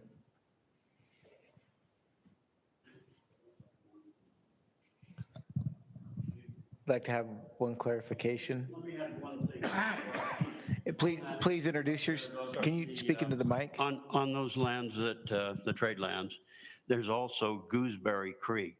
We don't even have it on the ranch except for there. It's not within the fence, but it's all available for fishing, hunting, everything else. Gooseberry must be a half a mile or 3/4 of a mile of Gooseberry Creek, which is a beautiful creek. So it's better land than a lot of our land that's included in the ranch, actually. The other thing that's kind of interesting is this doggone ranch is elk heaven. That hunter wasn't kidding us when he said he saw 50 bull elk that he could have shot. And in terms of the economic impact to the owners, they're really contributing a lot to the CWMU Association and to the public, and taking a good hefty loss to do it because they like hunting and they like the public to be able to hunt. So let me just leave those thoughts with you. State your name for the record. Dan Jorgensen. Thank you, Mr. Jorgensen. So can it be part of the motion that in these trade lands that fishing access is part of the trade lands? Can we make that in the motion? It's already used by the public. It is, but it's also public, so it could be posted and closed off. I mean, that's, in today's world, that's kind of what's happened. I think the committee can make the recommendation either way they want to. Okay. I would lean towards, if a landowner is willing to state and say they'll leave that open, I'd lean towards just letting them do that. Okay. But that's. No, that's a fair point. Chad, really quick, one last time. They had 9 bull elk tags and 2 public tags, and they're at 80-20. Yeah. That should be 3. 3. Yeah. So how long has it been 80-20? Because that's a long time. So who's dropped the ball on giving an extra tag to the ranch and not to the public for how many years? Yeah, and what I'll say to that is, when I became the coordinator 3 years ago, I was seeing a lot of this. I think there was a different calculator that was floating around the division, and I've seen some of the regions still using that calculator, and it does throw that off like that. So I don't think that this was an intentional thing, and I've caught a lot of them. I didn't catch this one, is what I'd say. Chad, is this getting caught by the database now? Does the database calculate this? No. All right. Because there's enough exceptions that I didn't want to throw a calculator in there. Yeah, I understand. So, but it is something that I've been talking to the biologist about, that I catch it on, and we have corrected. I would say that I've corrected 10 plus since I've been the coordinator, and I've missed this one. So I'm not sure I understand the math. At 80-20 and either 9 or 10 tags, that's still, if you round up, 2 tags to the public, isn't it? You don't round. Well, even if you don't round, it's. No, you've got 11. So you've got 11 there's total. 11 tags. Yeah. Okay, I was. So on a 90-10 split, that first tag goes to the public, and then the next 9 go to the private. On an 80-20, you could look at it like the first tag goes to the public, and the next 4 go to the private, and then the 6th tag goes to the public, and so on. And at 11, that tag should have gone to the public. So it's 2.2 tags you round up to make it 3 tags. That's what you're saying. Yeah. And so what we should be doing is, this ranch has been getting an extra elk tag every year for unknown number of years. And it's not their fault. But yeah. I think that. Yeah, I think that's not how it's worked out. One tag for everybody else, and we were given 2. But that's not how it's working currently. Yeah. Unfortunately. I think really where this comes back is probably the antlerless permits. Mike, is that, because you can pick 11 tags and go with that, but really it comes back in the antlerless Well, no, permits. but you mean if you did 90-10, you'd still, so they're getting a split on the antler list based on an 80-20, but they're getting the buck, and that's split by 90-10. That's really what this discussion's about. And that's happened over the years, and that's been a kind of a needle in a lot of people's side is they could choose an 80-20 if they're only getting 5 tags, and then they get a bunch of the. Yeah, so what Mike's saying is that you're okay with this, but we need to make sure we go back to the rules of how we calculate permits, and that we align either with the antlerless or with the bull tags. Right. Mr. Chairman, can I just say something? I think that works on general units, but on limited units, I don't know if that math works, because Dan can't go get another 6 tags to hunt because he's limited, because it's limited entry, and the division determines how many tags they get. You know what I mean? So I don't know how we say it's a 90-10 when it really isn't, because he can't say, where I can. I'm in Box Elder County. I can go to the division and say, I want 20 tags. But he can't do that. So I kind of have a little bit of a hang up with that. And I don't know how you'd have to adjust the rule. But I think he's limited on they're limited on the tags that they can get. How do you know that? Because they're in a limited entry unit in the division. But I thought it was a little different. I thought CWMU tags came off the top or came off some other pool so, I mean, Correct me if I'm wrong, can Dan have 20 elk tags on that unit? Or the Brock? I don't think so. Yeah. Well, it depends on what his age structure is. It depends on whether or not they're meeting the management objectives. There's more to take into account when you're on a limited acre unit than when you're on a general season unit. That's a fair statement. So it depends on what harvest looks like, what age looks like. It depends on what, and how it's impacting the surrounding areas. So there's a lot to it. But can't we do what you said, Covy, which is we make a recommendation to approve the inclusion of the public lands and the trade for to compensate for that. And then that we counsel the division to follow the rules. It's either 90-10 split with the accompanying cow ratios or 80-20 with the accompanying cow ratios, but we don't mix and match. Yes. Can't we do that? Yes, we can. And then because what we're really, the presumption is that they're going to follow the rules on the splits anyway. This just happens to be an aberration. So I'd make a motion, if you guys are ready for one, that we recommend the renewal of this Barge A CWMU with the inclusion of 330 public acres and 370 trade land acres, and that in the process of renewing the COR, that the ratios be followed consistently. If it's 90-10, the cows, the antlerless fall out. If it's 80-20, they fall out, or whatever other ratio, that we be consistent following the regs. Yes. We have a motion. Second. Motion by Chris and a second by Eric. Any discussion on that motion?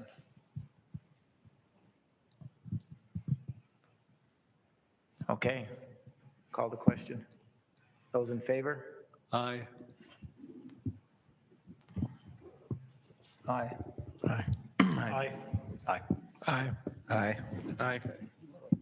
Looks like it's unanimous. Thank you. Okay, we're going to take a very short break, another 5-minute break, and then we'll discuss how we proceed on the rest of these.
Are we back on? We're back on. All right. Call the meeting to order. Okay. Is that what you wanted? Yeah. Thanks for the whistle because I don't have a gavel. I charge extra for that. Chad promised we're going to get a gavel for next meeting. These next categories are a little different. And so we head into the inaccessible. So this is public land that's completely inaccessible. And I'd like to propose to the committee that we evaluate these all together. And then if we evaluate all of these, and if we have specific questions about any one as we go through, we can ask those questions or ask any member of the public that's here to comment on those. But then we could look at making, if it makes sense, where they're grouped together. And I don't think they're as hard to navigate as some of the ones we've already navigated. Then we could make a block motion on agenda item number 6 and agenda item number 7. Is that something that the committee would be amenable to? So address them all, but then address them all together. And if we have questions, we'd stop and ask at that point. I'm good with that. I'm good with that. It sounds like we have consensus. Can I ask one question, though? Yes. Just before we get started? Yes. Is the expectation that there are trade lands with inaccessible public land and holdings? So yes, so what this is saying is that every one of these CWMUs has inaccessible public land and that they have compensated with trade lands. And then the ones below that have not.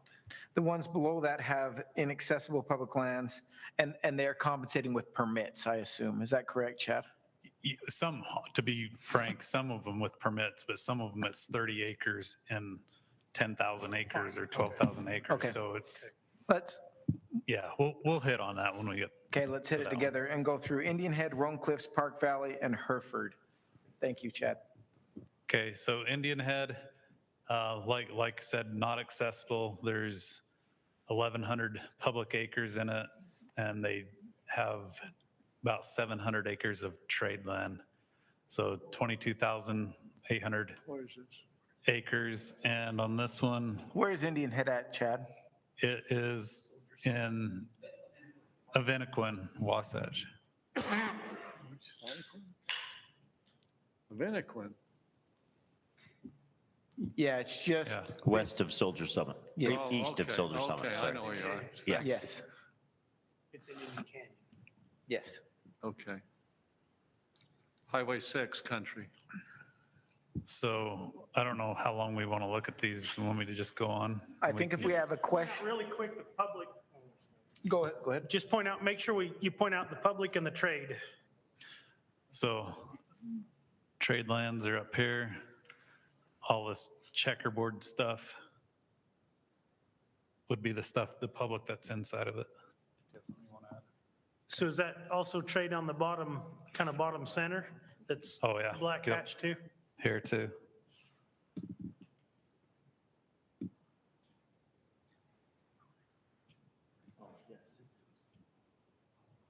Is this a series of landowners?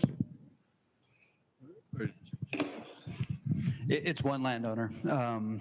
And several of these state sections have been purchased over the last couple of years, so some of those aren't, they're no longer public lands, and he's looking to purchase the other ones as they come available. The trade lands are pretty cool spots just because one in the center there's right along Highway 6, the top of Price Canyon, very good deer habitat. And the other one there's right along Reservation Ridge up there where people like to hike off the top into some of that land, the top of Cayenne Canyon. So they're very comparable habitats. You know, the one is very remote and quite a drop off. The other one's right next to the highway. So we get a little bit of both. It looks like they've carved out that big block of BLM in the middle, so that's just and the other one on the right. So it's just little bits of BLM that are scattered out there. Yeah, since it is conceivably accessible, although rather difficult, we didn't allow them to include those parcels because a guy can walk in, and this one on the right is used quite a bit. The centerpiece there is pretty difficult to get to. That's, I don't know, 4,000 or 5,000 feet of elevation change there probably.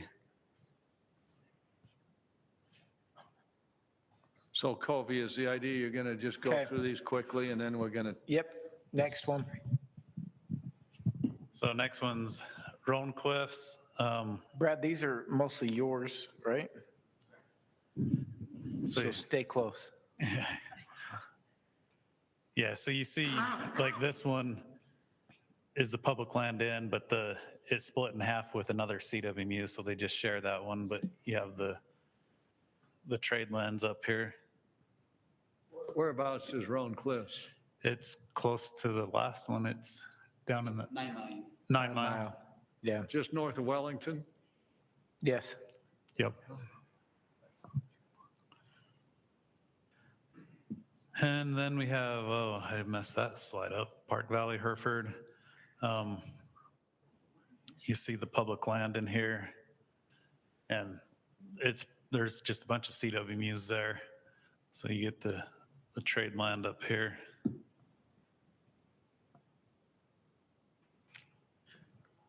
And that's the three. So I guess if you have questions on any of them, you see on this one that there's. Is there elk on this one? No, this is deer only. Deer only, 6 extra tags. Yeah.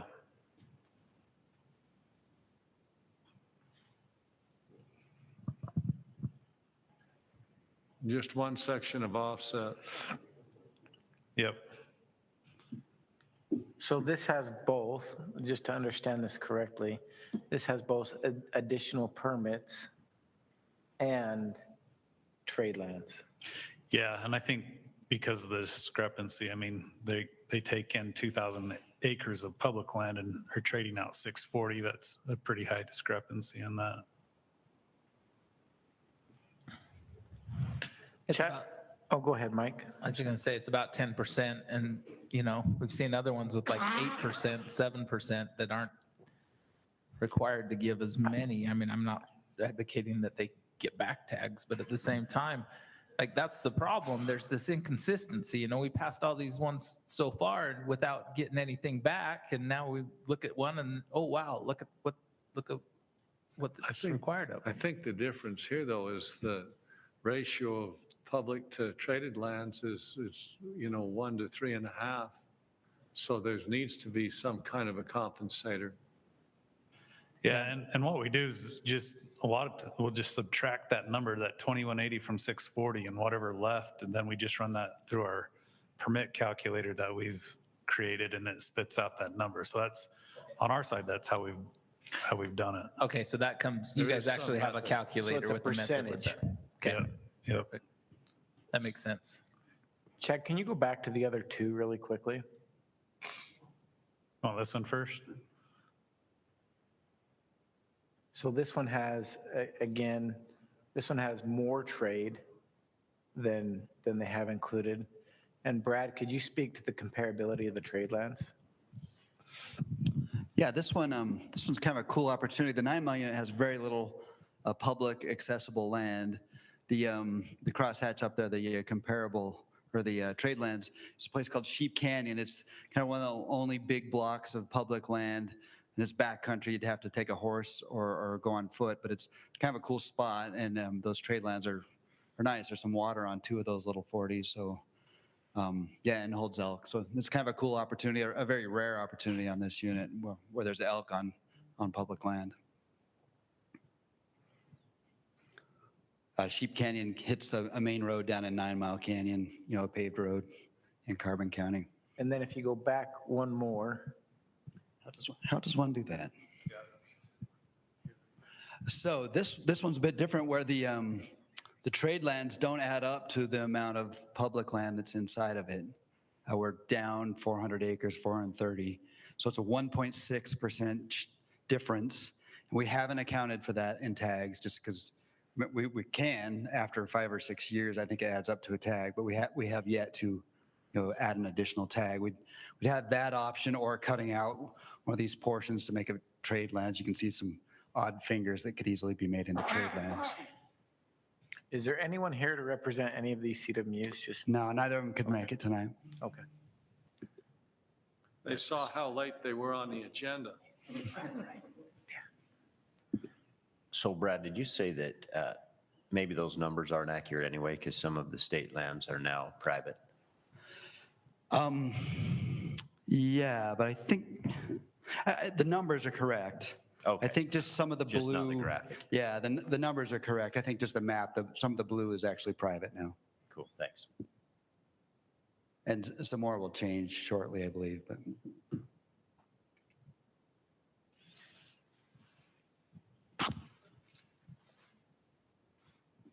Any other questions? I was unaware until Brad gave or Chad gave a formula for how they compute the tag differential. You take the delta between the public lands included less the trade lands, and then you take that ratio, that acreage to the ratio of the total, and then you do something else. I didn't know you had a rhyme or reason to it. But in this case of the Indian Head, where there appears to be about 431 acres that are shy, and you say that over 6 years that might result in a tag based on your math, are we okay just leaving that alone? Since the CORs are for 3 years? Yeah, kind of the way that I envision doing this and have tried to do it is if it equals 0.5 tags over 3 years, then we'll have a tag for one during the course of the COR. If it's under that, then there is still public benefit because any public hunter can now access land that otherwise no public hunter could, right? So we kind of just call it a wash if it's less than half a tag over the 3 years.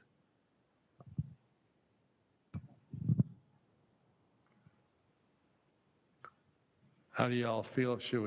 They wanted to prove these as a block. Did you want to prove them, these three, or do you want to wait till the end? If we want to split one of these out and make a motion specific to it, I think that's fine. Otherwise, if there's no specific motions, I think we could do it as a block, but You want these three, and then we go on to the next block on number 7 yes. on the agenda. I'd say that we handle these ones and then move forward. That doesn't mean that the motion has to be a block motion. I feel like we've Right. addressed them more efficiently.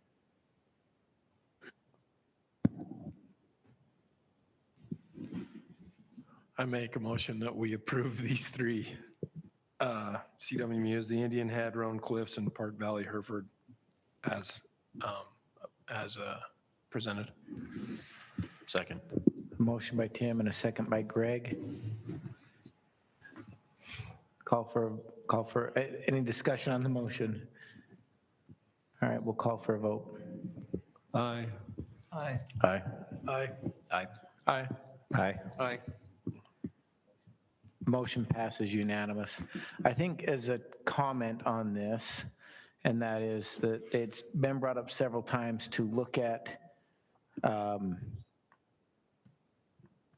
these more closely, and the division would apply that formula regardless of whether or not the committee asked us to.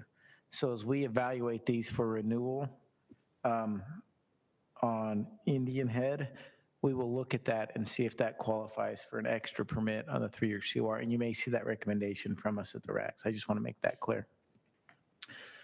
Okay. Last ones right here, there's a bunch. So yeah, these are probably the most cut and dry because there's not any trade lands. There's just public acres inside. So Raft Rivers here, you see the blocks of public land. What's surrounding them is other CWMUs. So yeah, 1,248 public acres. So the public gets extra tags. So they get 10, so 2 extra tags for Raft Rivers because of the public land. Deer only, yeah. Is this Coldwater's ranch? It's up in Box Elder.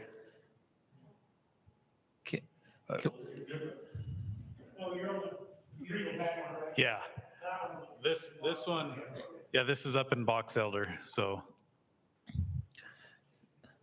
So really quick, Chad, who decides which CWMU gets to have the public land within their boundaries? generally it's the CWMUs that they come to consensus of. Did they come to consensus, or did they just say they got their foot in the door first? Well, specifically on this one, the Raft Rivers is new. Like, what are you, 2-3 years old? It's like 2-3 years old. So when they carved it out, they just talked amongst neighbors. There might be some of that, but. So he just said section line made sense. So that's what they went with. Yeah. Do we have anything in place in case, like, I mean, it's awesome they're good neighbors. I like that. But if Raft River wanted that piece of BLM and Park Valley wanted that piece of BLM, what's there to mediate that? I think if they're fighting, we just say we'll take it out and it's not part of either of yours. And then it's a hard boundary for them. I don't know. I'm making it up as I go. No, you're just putting more stuff on your plate. Yeah. No, I think that's a fair point of, to my knowledge, it's always worked out. Like we've always been able to sit down and get them to work out. So there is part of it too. Like you want more public land in there and specifically on these where you have to do more public hunters. So I don't know, kind of goes both ways. Any others on this one or should I? We'll move on. Oak Ranch, this one, not accessible. It's 120 public acres. We dealt with a similar one like this last year, TL Bar. So without the public acres, they're actually not 5,000 acres, but they've been a CWMU for a while. So Where is this one, Chad? this is in southern Utah somewhere. The Manti. And you guys are with Oak Ranch? We've got a couple of holdouts here that have been here, I think, the whole meeting. Whereabouts is this? Is that I-70? Yeah, this is I-70 here. Fremont Junction, I don't know exactly where that is, but. So Highway 10 coming down, if that helps. Moore cutoff just west of Moore.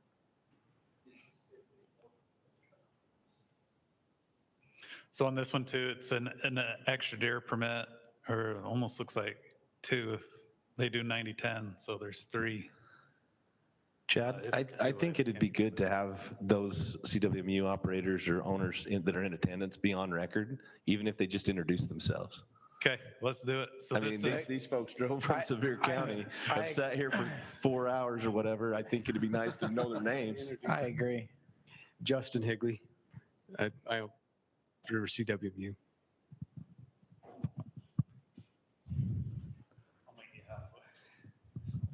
Scott Johnson. I'm with the Oak Ranch CWMU, so in Sevier County. Excuse me. Who are you traveling with tonight? We came down. Yeah. Oh, then this is my wife, Carol. There you go. Excuse me. I was just fixing it for the ride home. In fact, when I was standing over here, I said, Carol, you're going to have to talk to this group because they're tough. Scott, what's your other role? I'm a county commissioner in Sevier County. So I see Randy at some of these. In fact, there's probably several meetings we ought to be to somewhere. We'll see you on Thursday. I'll be on Zoom. Our CWU didn't mention it's been there for a long time. It started from the session. So just mentioning their CWMU's been there for a long time, and I'm just saying it on so we can hear it, and that it was grandfathered in, so it's right there. It's 4980 with 120 public acres. And they're only giving up one. And the way it was expressed was they're giving up more than extra tag. They're giving up one tag. That's all they're giving up. So yeah, I started to try to do the math and it's been a long night and I was like, I'm just confusing myself at this point. So thanks, Mike. One tag a year, is that correct, Chad? So I've guessed on that too many times. Every year? So it's 3 over the course of the COR. Okay. Okay, Connover Jensen, this one is in the around Price area, 9 Mile too. 40 public acres out of 10,800. So this is one too where it's just 40 acres. It doesn't equal out to be a permit or even half a permit over 3 years. So yeah, whoever draws it from the public has the benefit of accessing it if they want. Scofield Canyons. Can you go back that really quick, Chad? Yep. So I'm just trying to get my bearings. So that large section of Sitla land at the bottom is not included, correct? It's out. It's out? This here, yeah. Yeah. Are they an elk CWMU? Connover Jensen is, yeah. So how would they meet the contiguous requirement?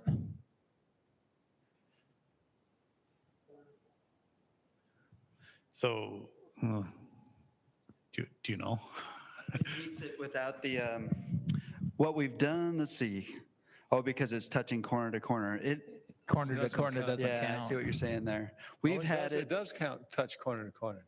Yeah, but you Above can't, that, you can't touch corner to corner to make the minimum 10,000 acres, correct? What we had, I'm trying to remember how we did this because Brad, can I ask you a question? Because I think I remember on this one. They willingly, was it that they willingly removed all the public land from their CWMU? And that they had that before when you could have included that public land and met the minimum acreages, and then they removed it. Am I remembering correctly there? we did that. We also had a little sliver across the Thane property on that southwest corner, so it wasn't just corner touching. We made it the divide there for a while. It doesn't show up on there.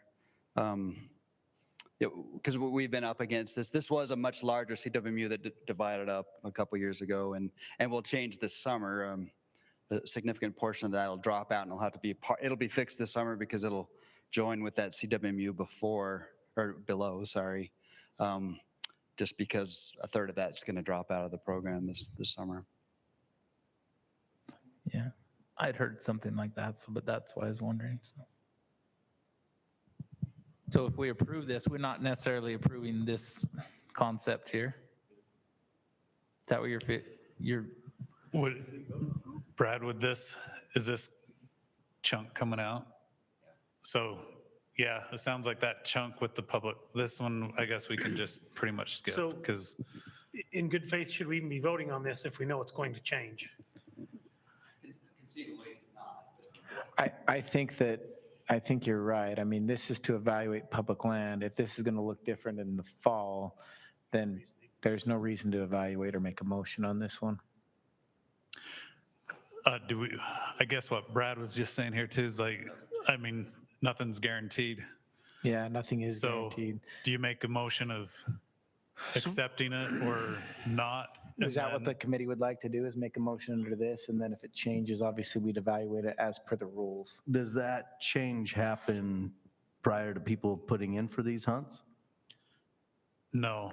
So in theory, we would still need to be voting for it right now for this year, correct? And then next year it's going to change? Everything's on a lag. So it's already been approved through this fall, 2023. the last time it renewed. So this is all for next year's Yeah, stuff? everything's for 2024. Yeah. All of this is for. Yeah, we have to be way ahead because we approved these in the fall. Yeah. Yeah, so I guess okay, tonight we are evaluating the public land in the unit, so we can make a motion and recommendation on this, and if it changes, we'd apply the same rules. All right, Chad. Okay, Scofield Canyons. Did we already say this one and I go back or not? No. I can't even remember. Okay, so once again, just 40 public acres, not accessible in the middle of the CWMU. It's worth 10 tags to public. So Indian Creek here, we have 30 public acres out of 7,300.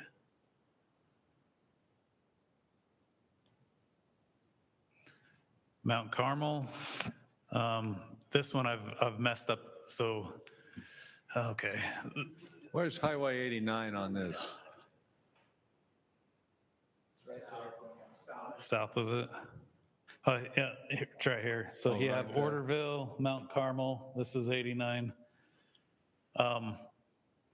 It's a big This piece of one, property. I was talking to the biologist, Jason, so this won't be in it. I think it is currently, this and that will not be in it anymore. They've just through this process said we're going to take that out. So it just leaves us with these. Does it have a variance for non-contiguity? Yeah. Or is that someone else's down at the bottom? No, that's theirs. I don't think it needs it after they hit 10,000. Is that right? We've been kind of all over the place on that. So going forward, we're going to bring some of these to this committee to get a recommendation, because we don't really have, it doesn't speak very clearly of it in rule. In rule, it says you can't have non-contiguous to meet it, but it doesn't address it outside of if you do, like, can you put every 10 acres you have, which probably wouldn't be a good idea. So I think that's something that we're going to work through going forward. Yeah. It's like 62,000 acres. So Chad, are you saying that they've got quite a bit less than the 460 public acres then, do you think? What's that? Do you think they're going to have fewer acres than the 460 then because of the ones that are coming out? Yeah, yep. Any ballpark on what that would be?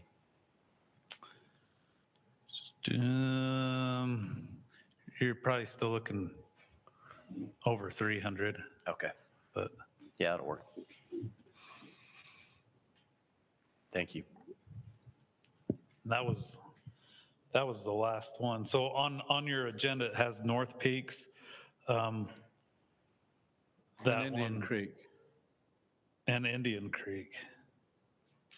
Didn't we do Indian Creek? Yeah. No, we did Indian Creek right here. There's three different Indian Canyon, Indian Creek, Indian Head. So they get confusing. Okay, we did do Indian Creek.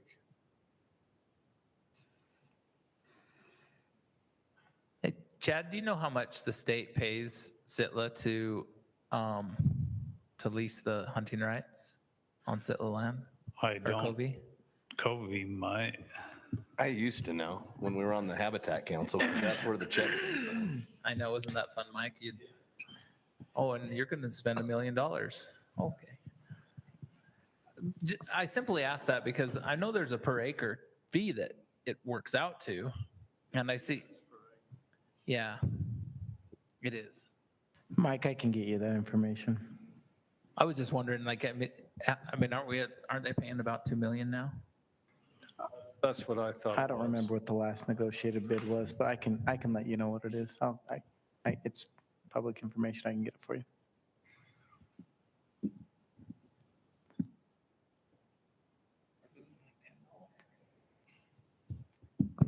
All right. That's it, right? A big thank you. So I'm going to put it on that slide. Hold on. Quick question. We talked about making a motion to fix the mapping and everything. And I think we kept skipping over that. Did we go back and finally make the motion? Motion on this first, probably. Okay. Which mapping are you referencing? On that one that had the? No, the division. on trade lands in Getting general. the trade lands and everything, mapping in general. I just didn't want us to forget, sorry. No, that's important. Thank you. All right. Any questions or committee discussion on these ones? I'd make a motion that we approve Raft River, Mount Carmel, Oak Ranch, Connover, Jensen, Scofield, and Indian Creek CWMUs, that we approve a recommendation that they be renewed as presented. Second. Any discussion? All right. All those in favor? Aye. Aye. Aye. Aye. Aye. Aye. Any opposed? I move adjournment. Wait. Before we adjourn, there's, what's that? Randy. Before we adjourn really quick, Greg brought up, we had a couple people bring up the mapping issue, and I think we ought to address that. let's just talk about it for 2 seconds, make sure we get the motion right, guys. Help me Yeah. out here. So we want to do, this is a practice, not the real deal. We want to do a motion to approve to request the Fish and Game, fix the mapping, and come up with a plan for notifying the public of where the trade lands are and their accessibility. Yeah, I think we want to make sure that trade lands are correctly represented, that they're easily accessible by the public, and also that we work with the CWMUs. I'd like to see the operators take a role in supplying that. Yeah, that we have some sort of signage on the ground of, this CWMU has trade lands. Here's how you access those trade lands. I mean, if we had a QR code or something like that on a CWMU sign where you could scan it right at either the CWMU property or the other one, it would show the trade lands. I think there's ways to do this. We don't have to get specific in the details, but Are you talking about posting the trade lands themselves as well? Well, they're posted now. They're just hard to find, and it doesn't feel like they're all accurately represented. Yeah. And so we need to post them. But I don't know, go out and sign them on the ground. No, that doesn't have to be done. But if you had a QR code that would then bring up a map of the trade lands, if you were passing by the CWMU and say, hey, this CWMU has some public land and it has trade lands, or there's a number of different ways. We don't have to decide all that today, but we can do better than what we're doing right now is what I'm saying. Well, I think in reference to that, it would be really nice if I look at a CWMU and can see that it's got included public, that there's a note that there's trade lands, and I can either link, so I can look at the specific trade lands for that CWMU. So maybe in Hunt Planner, when you pull up Double Cone, CWMU, or what, one of those out there, because that's where a lot of, anyway, that it would show the trade lands with that total property. I think you could color it to where everybody knew that wasn't included, but I think it'd make it more transparent for the public when they're looking at these and thinking, well, why is there a bunch? Oh, well, I can see they traded, 1-to-1 on the acreage, and I think it'd just help alleviate some of that. The only other thing I thought about is in the short descriptions, these CWMUs that include public, if it would be worth giving like 3 bullet points as to how the DWR and the CWMU program have tried to mitigate inclusion of public land. So in the description of the CWMU, just state, because I don't think most public realize you're either trading lands or you're giving tags and some a little bit of both. And so maybe in that description, just a short. In Hunt Planner. Yep. This CWMU does include public lands, and to offset that or mitigate it, they've worked out an agreement to swap lands or mess with the tag split. I think that'd help us out on the communication end, because Mike's always talking about the public being pretty wound up. But I think once you're sitting here in the room and understand why things have been done the way they are, it looks a little bit cleaner than the way you heard at the coffee shop. And I know we're not going to solve all the world's issues tonight, but I don't think it should be buried in the Hunt Planner. I think it should be on a big bullet right on the front page. I mean, make it viewable and visible so people don't have to go digging for it. That's what I was going to say, just a link that, maps, and even have it just real quick, I think we can say readily accessible and work towards that, but they won't even let me decide what's on the front page. I don't think we even have to be front page. I think if you included it as a category under like the walk-in access, which is another private land program, then anybody that looks at private or walk-in access property would be able to see those trade lands that would be available for access. And that's what I was meaning, the drop downs right there on the front page. You click on that, drops down. It's got a own little category. Tell you got some stick. Come on. If I can interject, I think we could put a link in the proclamation to both the hard copy and the online copy. Then they could just, if you're reading about CWMUs there, you go straight to trade lands. We can make it clean. What we would like is, it feels like this committee really wants this. So if a motion were made to make it cleaner and more readily accessible, we'll do better and we'll bring something back. There you go. I can't make that motion.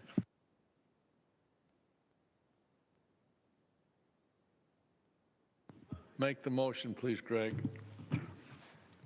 We make a motion to encourage the Division of Wildlife Resources to make trade lands more transparent and link them to the properties or the CWMUs that they represent, that are trading those lands, and also to provide short justifications in the descriptions for why, what's the word I'm looking for? Why public lands are included. I think that captures it. Second. Okay. It's time to vote. Aye. Aye. Aye. Aye. Aye. Aye. Anybody opposed to this very reasonable motion? Thank you. I move adjournment. Second. Meeting adjourned.